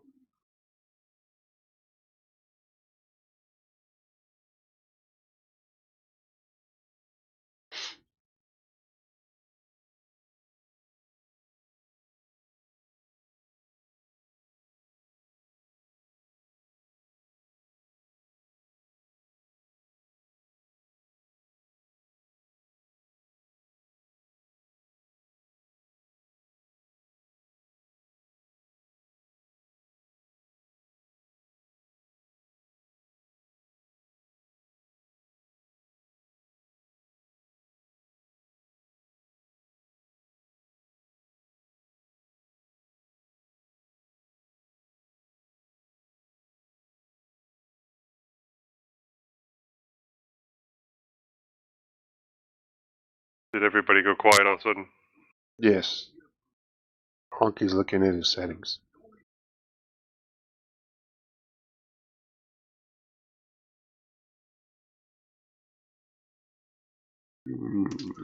That's because I'm not turned on. I think I turned it off to cough, and I forgot to turn it back on. That's what she said. Mm-hmm. Yeah, well, ain't that the truth? Signups. Do you have signups turned on at all? No. Neither do I. What else you got? Security, the API request authentication I have turned off. Yes. Enable. API requires authentication. I have that turned on. Yeah, that turned on. Yeah. If disabled, anonymous users will be able to query the API and access music data. Yeah, that's what. I have it turned off. Yeah, But I haven't tried to do what you're trying to do. Now, what are you trying to do? What in the CLI? What are you trying to do? I want to download everything that I have on my library to a local folder. Okay. Let me look at this. Settings, libraries, let's library see. details.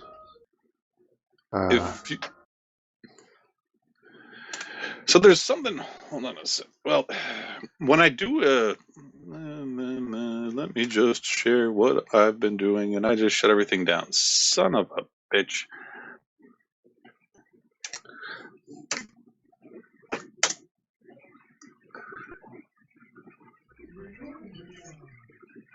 There I am. All right, let's do this. Mute. Oh yeah, sorry. There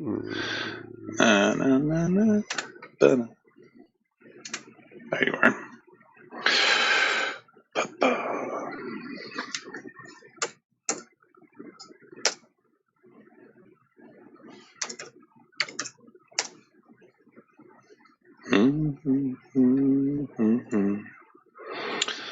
All right, so let's just do.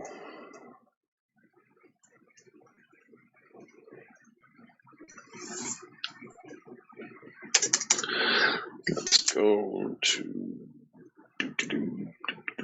Okay, so I'm going to try what you were trying to do in Funkwhale CLI. Do you have Funkwhale CLI installed? I'm going to install it. Let's see. Okay. But I thought there was filtering, basic usage. Okay, so you can upload, retrieve, and search tracks, download tracks, which is what you want to do.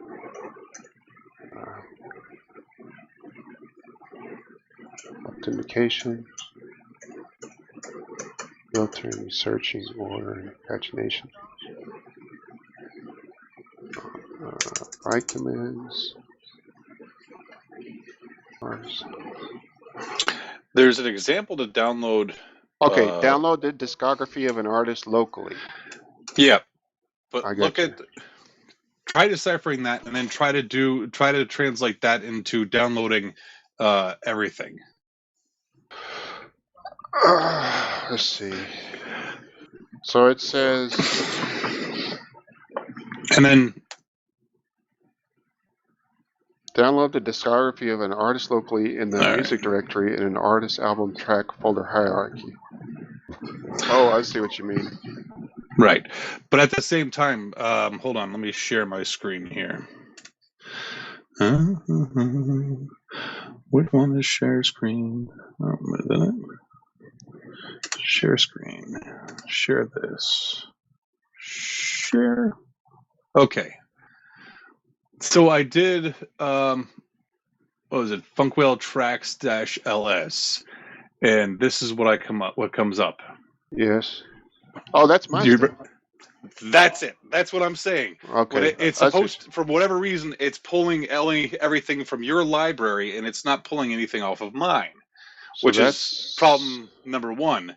And then problem number two would be deciphering that download script and then turning it into something where I can pull everything. Okay, so we want.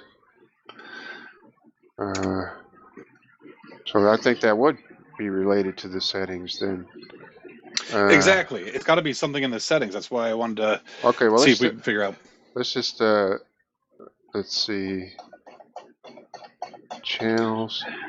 Let me make sure it's not in the library settings real quick before we go to the general settings.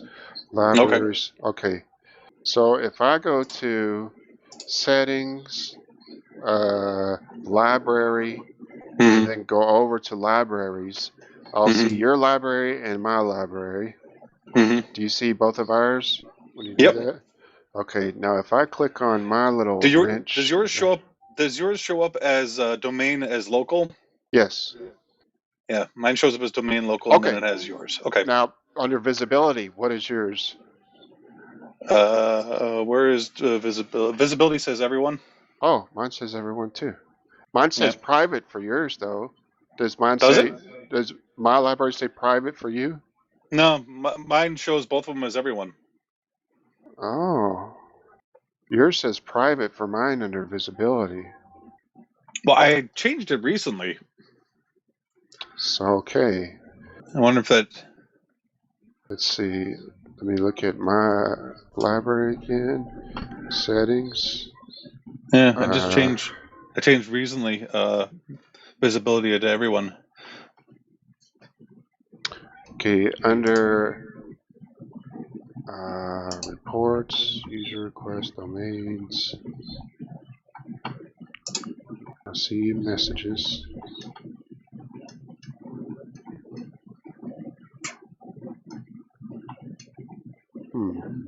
I don't see anything in the library settings that would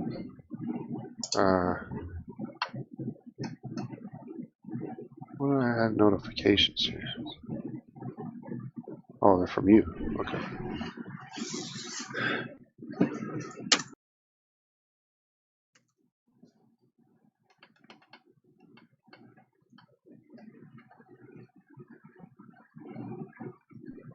Okay, so I'm going to go to the general settings and I'll tell you what I got. So wait, signups are closed. Enable manual signup validation is off. Security API requires authentication is on. You have that on? Yes. What do you have it set to? It's just set to on, and it says default permissions, and it says there's a drop down there that says moderation, manage library, and manage instant level settings. But my drop down, I don't have it on any of them. You don't have it on any of them? It's just blank. Yeah. If you're gonna have the thing on, shouldn't it be on something? Well, I don't know. It's not. There's nothing there. I mean, the options are there, but I just don't have it on. There's nothing on mine. Transcoding is enabled for music. Channels, enable channels is enabled. Moderation is enabled. Allow listing is off. Publisher allowed domains list is off. Me too. Federation is enabled. Enable public index is enabled. Yep. Subsonic is enabled. Yep. Subsonic API. Funkwhale support message is enabled. Statistics Do you guys is use enabled. Subsonic? I don't. I've tried and had mixed results depending. And private mode and node info is set to off.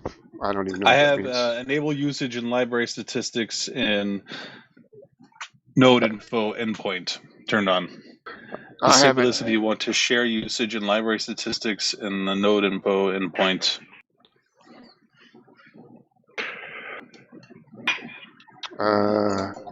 So the only difference seems to be the API request authentication on, and then you have nothing set up for that? Yeah. Wonder if it'll let me click the button and save that as being nothing. I'm going to log out and see what my page looks like. I'm afraid to hit save on that. Okay, so if I just go, it just says, welcome to All Night Long, my personal music library. About this Funkwhale pod, 1 active users, 940 hours of music, contact minnix at minnix.dev. There's a login spot, but if you want to browse or search or do anything, it's all blank unless you're logged in.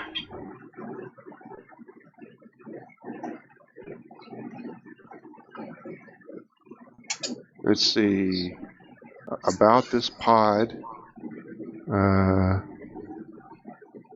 there's nothing there. Browse public content. I don't have any public content, so I'm gonna log back in.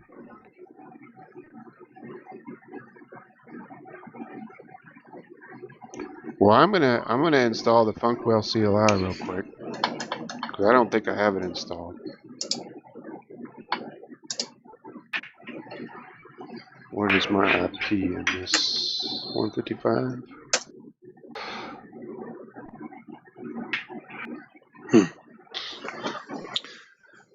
Did you just curl it to install it? Yeah. Okay.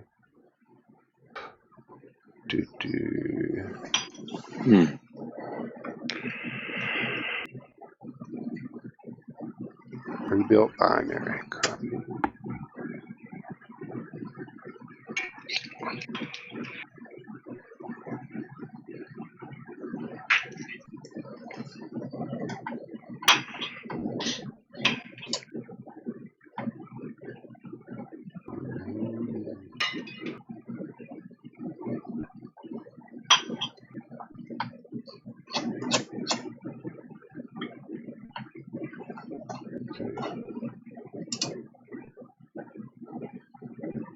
I have it installed. Now, down here at the bottom, retrieve the artist ID. Copy the ID, then retrieve 100 pages of tracks from that artist. Get only the IDs and pipe those to the download command. Let me see if I can retrieve an ID first. Funkwhale. What's the artist I have?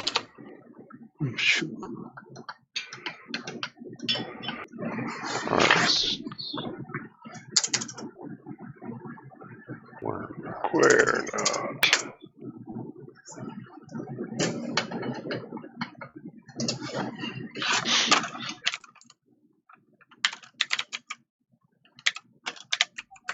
Artist LS. Oh, okay.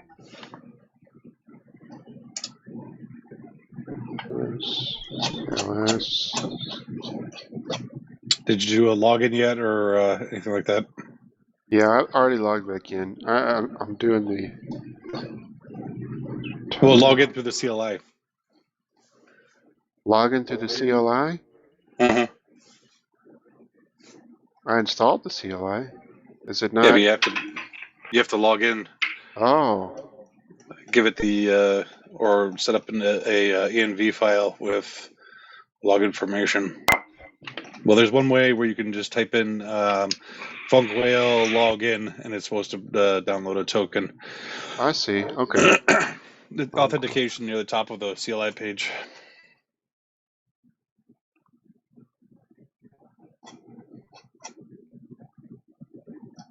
I didn't do that. There we go. Okay.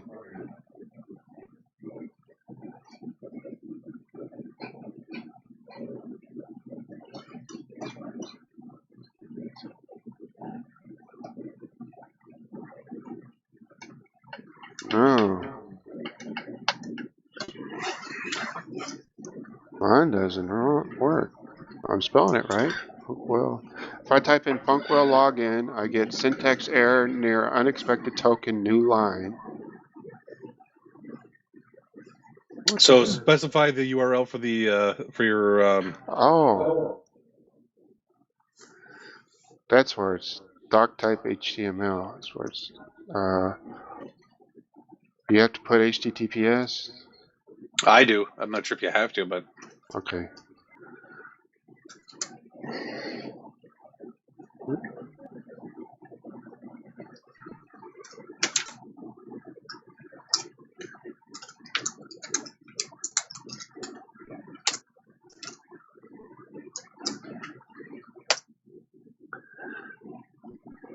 There we go. Huh. So I think I can query my. Still not working. Hold on. I can query an artist who. Let's see.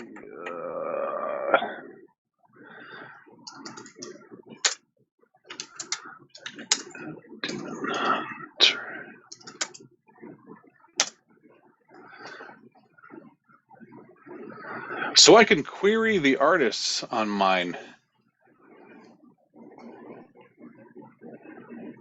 When I did an artist LS. So, yeah, when I did an artist LS, it just showed all of yours. I can't get the CLI to work. So, all right, let me.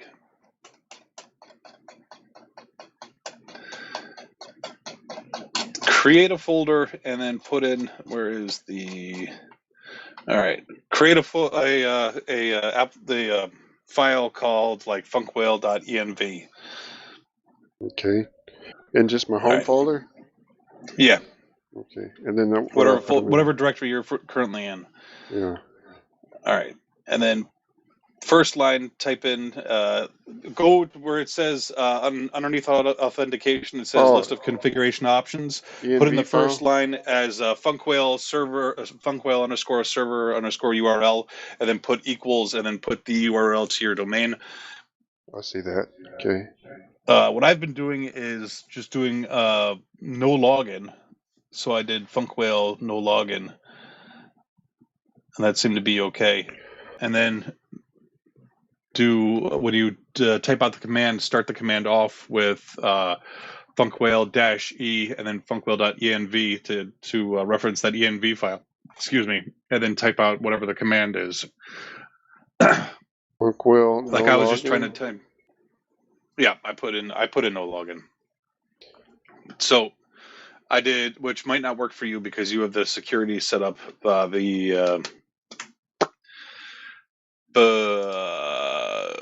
the API set up in settings, which I undid after I tried once. Where security, you have the API request authentication. It might reject it by putting in as no login, but just give it a shot. And then, like I said, here, I'll show you what I did here.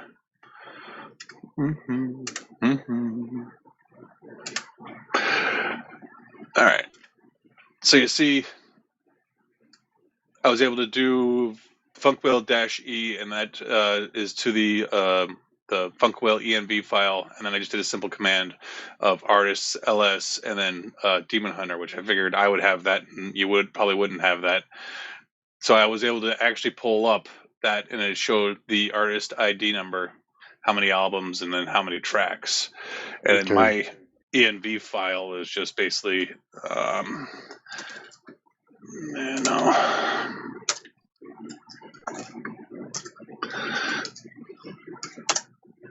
that's all it is those two lines. Now let me see if I can actually locate the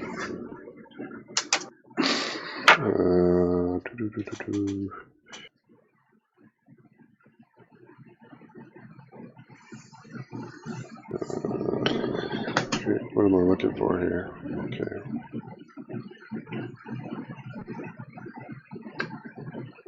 Do you know where Funkwhale stores its music? Again, I thought it was in a database format. SRV.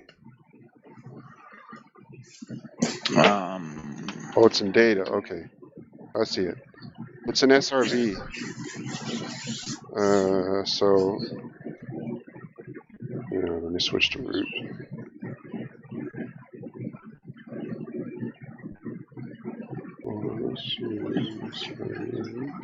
Let's see.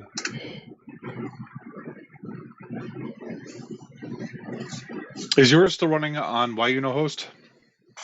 It never was. I thought yours was. Nuh-uh. Oh. Is yours running in Docker container or native? Native. Is it really?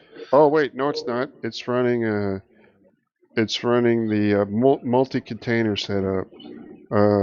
Let's see, Docker PS.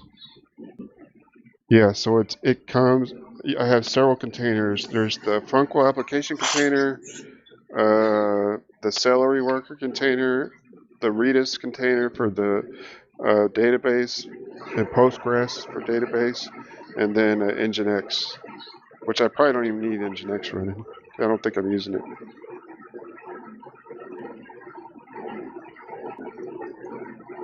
Okay, CD LS. Oh, okay, CD Media. I think that's where it's at. Yes.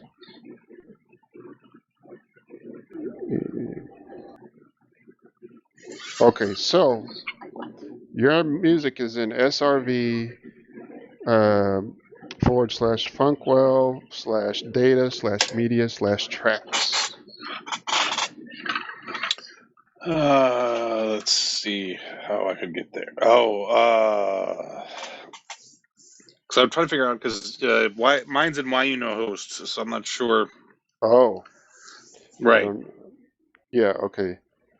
So I'm trying to. everything is in tracks. Now let me try to copy a track to my laptop here. It was a Control-Shift-T. Opens a new tab.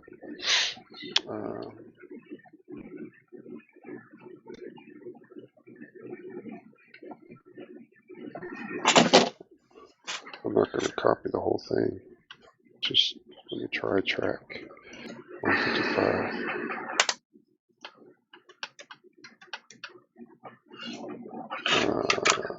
Colon SRE.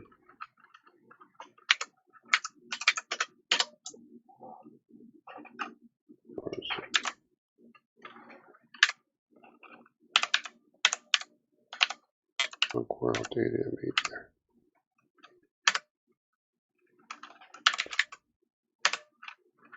Media tracks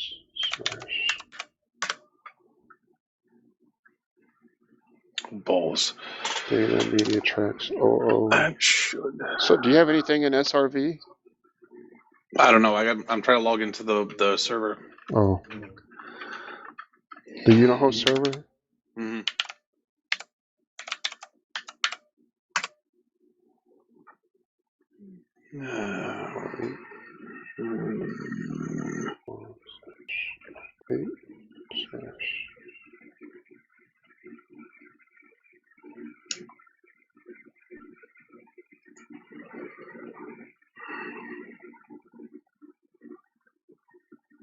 Copy that.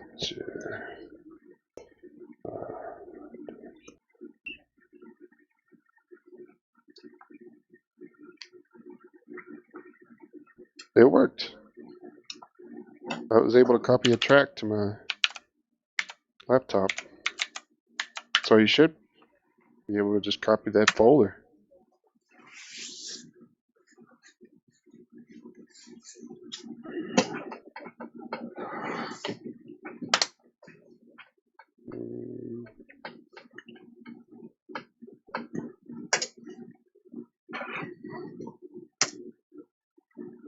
Oh, shoot. What do I do? Yep, that's it.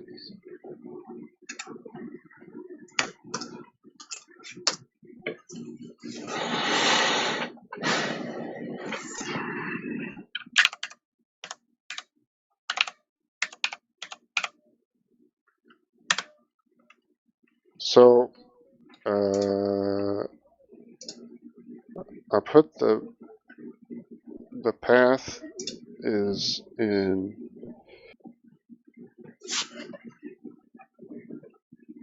Oh, it's trying to see. I think I need to put a. Dang it. There it goes. Okay, I put the path in the matrix chat. All right, thanks. That's where mine is.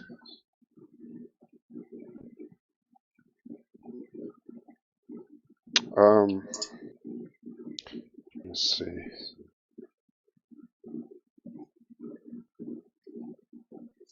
Oh, okay. AI chat.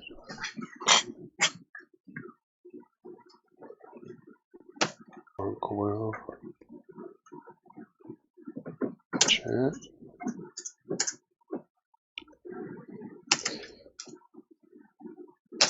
Now, do you want me to go over some Reddit links real quick while you're working on that? Sure. Okay.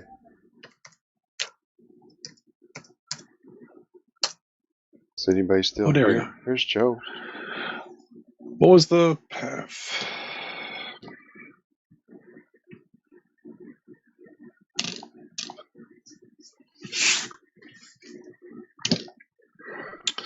SRV, Funkwhale data media. All right.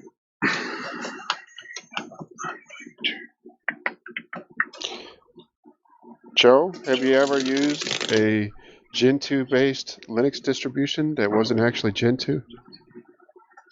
No, I don't think so. Well, our Indian friends at itsfoss.com has a nice list of similar to what's the Garuda? Isn't that the Arch-based? Garuda, yeah. Well, Garuda is the Arch. These are to Gentoo. Cool. Calculate Linux is a user-friendly experience of Gentoo right out of the box. Based on Gentoo, it's still compatible with it. You get a rolling release distribution, but you can also choose between testing or stable updates. So if you ever wanted to use Gentoo but were intimidated, you can use one of these: Calculate Linux, Clip OS, Fun2, Liger OS, Pin2, which is Liger or Liger? it's spelled Liguros, capital L, lowercase I, capital G, lowercase U-R. Liger. Liger OS? Like the lion tiger. Okay, I'm going to put this in the show notes.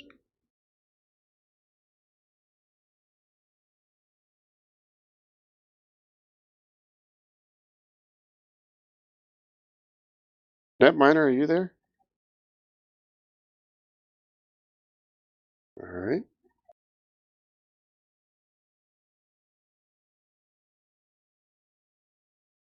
Liger OS Pin2, which is a Gentoo OS made for penetration testing.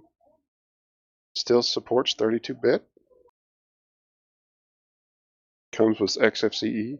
Red Core Linux, based on the Gentoo Linux testing branch with a hardened profile for better security. A successor of Kogain Linux, spelled Kogaion. Oh, which was initially based on Sabian. I remember that one. Gentoo Studio, made for real-time Linux audio production systems, based on Gentoo. Various audio applications are included.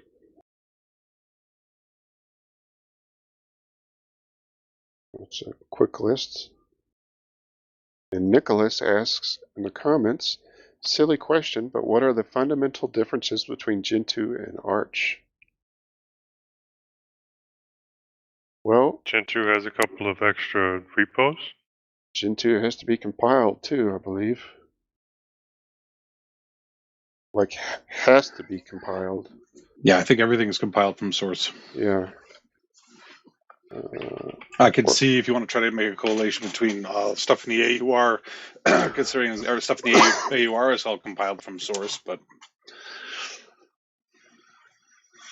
what else do we got here?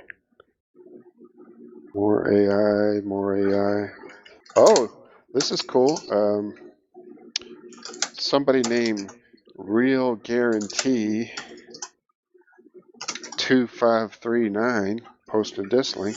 What a strange name. I have no idea who that could be. some weirdo, I'm sure. Yeah. He posted a link to something called BlendOS, which we had fun talking about in the Matrix chat. A blend of Arch Linux, Fedora Linux, and Ubuntu. Yeah, I thought that looked pretty cool. Just having all the different places where you could, install applications from. Yeah. So, from my understanding too, when you go through the install, you can choose your desktop environment, but part of what you choose is what other distros you want to include in with it. So, like if you only want to do like an Arch and a Debian, I believe you could just set it up that way. Where is the link in the Reddit? Oh, there it is. And then I made a reference to there's a somebody a while back was working on something called a Bedrock Linux. And Bedrock Linux was another idea of combining all of them. BlendOS seems to have done a much better job of. They were putting everything in containers and whatnot, and Bedrock was basically just kind of everything kind of mashed together. Actually, I remember hearing about it at Bedrock initially because the person who came up with Bedrock was on Tilts many years ago before Joe was on there. But it seemed like an interesting idea. Yeah, it says Pac-Man, which is included by default, DNF and Ubuntu, or DNF and apt, which are included as containers using DistroBox/Podman. And it has its own package manager called Blend. Now this is built from the maintainer of Ubuntu Unity, which is interesting.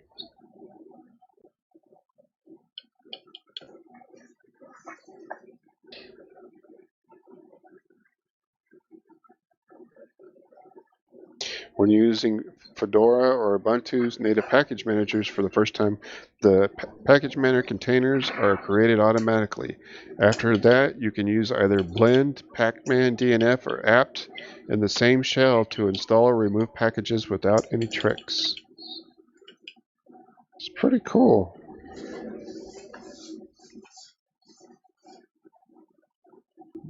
I guess that also means you can use debs, RPMs, or whatever.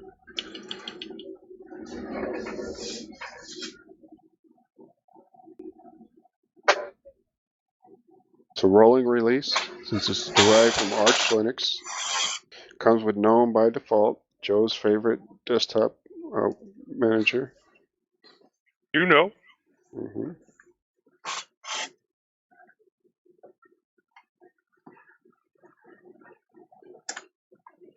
If it's GNOME 2. It comes with out-of-the-box support for sandboxed Flatpak apps, which you can easily install direct from the FlatHub store. And then it comes with its own welcome app. You can install EXEs and Mac DMGs as well. No, you can't do that. I was just seeing if anybody's listening. Listening. I'm typing.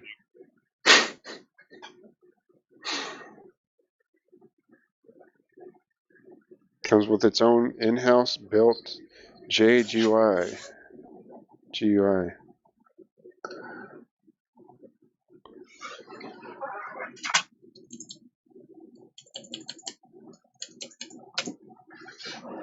The Blend package manager appears to work with multiple distributions. Now, here's the question. Would any of you guys use this as like a daily driver? No.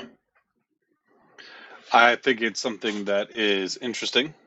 But I don't think I've ever been in a position where I needed something from different repos. I don't know. You know what? There's been a couple I think of times. it would be interesting to try, but as a daily driver, I would have to do a whole lot of testing before I was comfortable with that. Yeah, I definitely wouldn't use it as a daily driver. I would use it as like maybe a backup. You know, Take this one of these. might be cool too if you're trying to figure out what distro you want to stick with as your daily driver, and you just kind of get to try them all out on the same install. Maybe you like one more than the other. I don't know. Joe, did you see this thing about the internal heating element makes these PCBs self-soldering? You know, I had seen the articles, I hadn't read them. I thought you would like this. It's kind of cool. What, you mean take the soldering iron out of my hand? Why would I like that? Gosh, Joe, that's a fair point. PCBs. Let's see. So they have a heating element within the PCB itself. So you plug in the power, make sure you got the right one. It's called thermal in, and then you can see there's a copper trace on the PCB that heats up, and you can remove or place chips as you see fit, and you don't need a soldering iron. Like I said, why am I going to put my soldering iron down? Or what if you're trying to work on this prototype and you're taking resistors off and on, and you want to be able to do it really quickly without a soldering iron, and you just hook this up to your power supply or whatever, and heats it up. That could be cool, I guess. Like if you're doing some kind of prototyping or something. Yeah. Oh, it says the first board he chose for his self-soldering demo is a reflow controller. So once the first board was manually reflowed with the bench supply, it was used to control the reflow process for the rest of the boards in the batch. Pretty cool. Getting late. Very meta.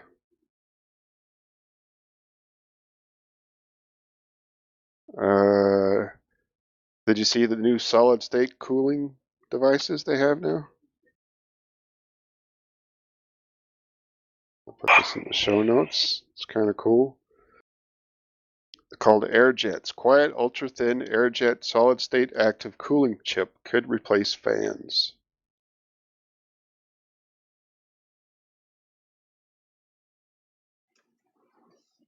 Trying to find where that is. I got it in the show notes. So the way what these look like is like it kind of looks like just a chip, except it's covered with plastic, and it's got a lead going to it. But it shows a cross section of the module, and it has once you apply power to it, it has a really thin membrane that vibrates inside, and a heat spreader on the bottom of it, and it moves air using the vibrating membrane, and it says pulsing jets of air are moved by the membrane. But what's cool is they measured the same size, of this solid state cooler versus the They same had size Danny of a at fan. vibrating. Yes, I was vibrating wildly. And so the back pressure of the solid state cooler was 1,750 PA against just 195 PA for a typical laptop fan. It also operated at 21 decibels, while the fan was 42 decibels. So you get a lot more airflow at the same wattage and less sound, it's less loud, I guess. Yeah, they're thinner too. Thinner. And then at the same time, you're not gonna, have the little ball bearings go on it. Mm-mm. No moving parts except for the membrane. Right. Yeah. How long does the membrane last? It says it lasts for about 70 years. Is that all? That's cool. No, it doesn't say that. Lasts 10 minutes. Yeah, it lasts 5 seconds each, and then you have to replace it. So this may be a game changer for cooling electronics. Yeah. Oh man, it's getting late. Did you find your folder, Honkey? I did say I it's found getting a late. folder. Shoot, I exit out of everything. Hold on a second. I found a folder, but it was like I could find individual files. Did you have a folder called tracks? No. Oh. Whoa, hold on. I'll show you what I had here.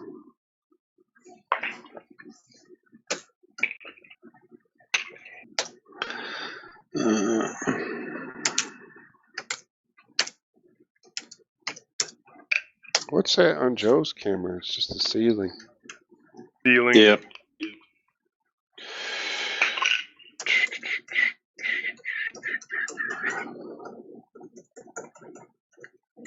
So,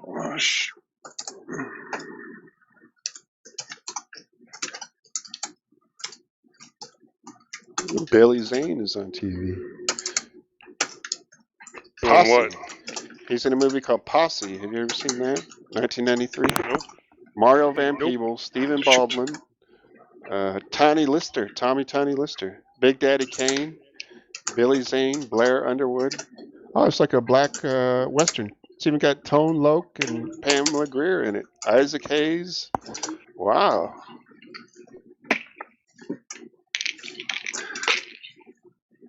Now, Stephen Baldwin, which Baldwin brother is he? Hey, Steven. What's it? Man, it's got so many like famous black actors and musicians in it. It's pretty cool. All right, let me see if I can see Honkey's screen. Let's see. You're in media storage, Funkwhale data, media. So if you I look can in do- tracks, what's in tracks? Oh yeah, that's the same as mine. So it's all like this, though. Yeah, I have no that's idea how what mine it is. Do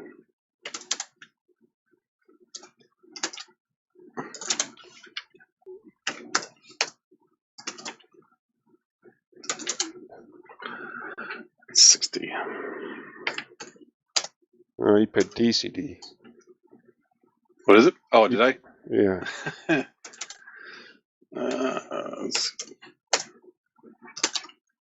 There. Yeah, There's one song. that's the same as mine. That's how mine is. But you can copy that tracks folder to your wherever you want to copy it. They have all your tracks in there. Technically, yeah. It'd just be nested in each folder. Right. So you want to copy it like how As readable. the CLI has it as. I see. That's So why you're using the CLI. The point is to make it shareable on nicotine, and then use the CLI to, if I download any music with nicotine, to then use the CLI to upload it to Funkwhale. Okay. Well, nicotine will scan all that mess, and then it'll be available. Like if I Yeah, but it's not as long going to as know what any of that stuff is. Yeah, it should have the metadata in the file itself. If you did your due diligence when you added your files, right? Right. So nicotine recognizes that the MP3 metadata. Now, when people will download it from you, it won't show all those little folders. It'll just show the files. Just the files in the album. But as far as uploading it and having Funkwhale via Funkwhale CLI and having Funkwhale recognize it and put it in the correct, I don't know how to do that. I never use Funkwhale CLI. What I do is I install WebTop so that I had my Funkwhale interface through the browser, through Firefox within WebTop, and then I took everything from Nicotine and just, Nicotine is running in WebTop too, so I just uploaded straight through Firefox. I also installed that Music Brains Picard to label tracks that didn't have their metadata embedded in the MP3. So I have all that installed in WebTop, and that's. But I don't know if you can do that with how you have it installed. Can you install? I don't think so. Does it give you like a regular desktop, or is it just the Nicotine interface? It's just the nicotine interface. Oh, okay. No VNC. Yeah, then that wouldn't work. Yeah, I guess CLI. Does it give you a terminal at least? What? Well, the no VNC? Yeah. No, it basically just loads up nicotine. Oh, okay. So how are you going to do the Funkwhale CLI then? Log into the server and use CLI. And you have it running in a container, right? What? Nicotine, no VNC and nicotine or whatever. Is it a Docker container? Yeah, it's a Docker container, but you specify Do you have a folders volume? outside. Okay, so you have Yeah, a volume. you specify volumes outside. All right. You specify a upload volume and a download volume. I get you. Okay. Well, that makes it a lot easier. Yeah. And so Funkwhale CLI has.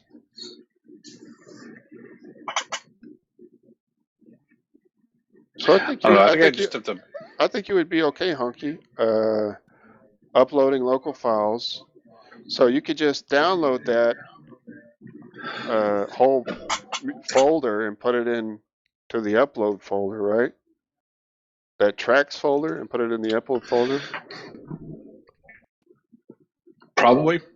And then use the CLI to upload to Funkwhale whatever from the download folder. As long as it was. Well, you can tag stuff in Funkwhale too, right? Doesn't it have a tagging feature? Yes. Yeah, so I think you'd be okay to do it that way. Because this is just for nicotine. It's not for your personal MP3 player, right? That you need to have in those folders for the certain artists and all that stuff. Yeah, I think you'd be all right to do it that way. I just wanted it shareable. I mean, most. Oh, okay. Well, you wanted it shareable via nicotine, right? Right. Yeah. So I think you'd be all right that way. So I wanted like my music folder to be publicly shareable through nicotine, and then I wanted to set up backups of my video files, and then I want to set up a other folder for audiobooks, and then do kind of the same idea with Jellyfin, where I have I can share all of my movies through nicotine, but I just wanted to share set it up settings so I can only share it with people I am friends with on nicotine. Right. And then so I can share movies that way, and then I can same thing with like the audiobooks, mostly just have the music just shareable to everybody. At least that's the general idea. Then the same idea, blow something down, I can send it to like Jellyfin. So if you do it, if you want to make it shareable and searchable by your buddy list, then yeah, I can see your point why you would need to have it in manageable folders so that we know what the heck we're looking at instead of 01, 6D, 5F, whatever. Right. Well, if I can actually get Funkwhale CLI working, then I will try that. And I still don't understand how in Funkwhale CLI, when I do a straight up artist LS, it just shows me all of your stuff, but I can query artists to get an artist ID. I can query my server and get an artist ID from it. So I'm not exactly sure. I'm not either. Yeah. Like I said, I queried the matrix room, and the only thing I got was that response. Moby may know, an LIRC. Well, Moby was real hot back in the early 2000s. He had some big hits. So if you can find him on Twitter, you can ask him. All right, cool. What is that? What is that song he did? Ooh, darling. Dun, dun, dun, dun. Dun, dun, dun, dun, dun. Know that song? Well, whoever sang it, it's not you. What are you trying to say, Joe? I'm trying to say you suck. Oh, come on. You just jealous of my singing prowess. Yes, jealous.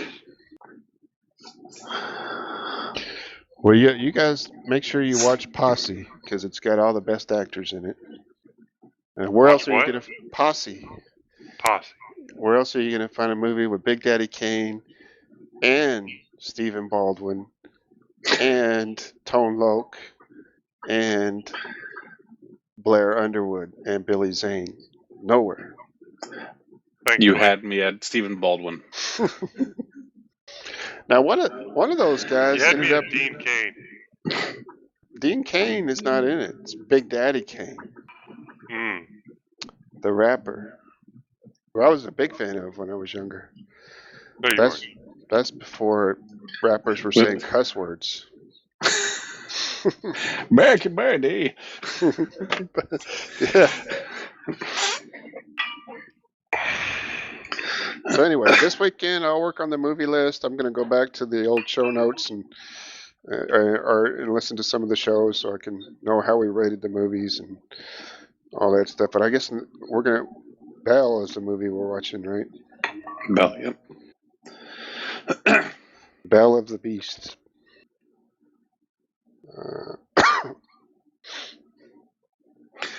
All right. So are we at a point where we're gone through everything we want to go through? Said everything we wanted to say? I'm having a hard time keeping my eyes open, so. Yep. That's I'm going why to call I'm that a lifting weights. yes. Yeah, I'm dozing off too. Yeah. All right. So our next recording date will be February 17th, 2023. Our music is Downright provided by Klaatu and Broam. I'd like to thank Delwin for the use of his mumble server. Finally, I'd like to give a special thanks to Fatherfinch, Fweeb, Dave Morris, and Tony Beemus for all their help and support over the years. I've been your host for this evening, Honkey, and with us tonight has been Joe. Good night. Lovecraft. Good night, everyone. Minnix. Good night, boys. Netminer. And good night, the King of Sure. Siam, wherever you are, Mortensey. Oh, yeah. Netminer.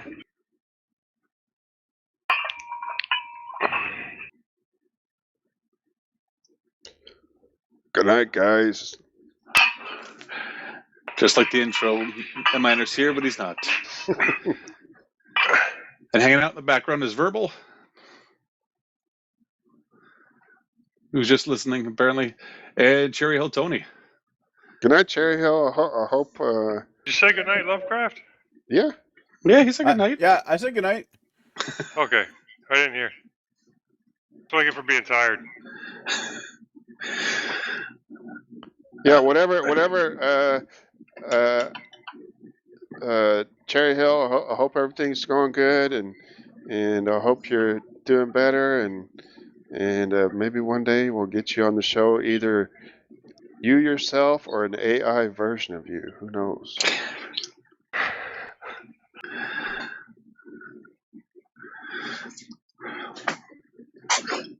I still think Cherry Hill should be Lugbot. You never know. In the next show, it may happen. Oh man, that left. He did. I just saw that. He said, "I'm out of here." All right. Good night, everybody. Good night.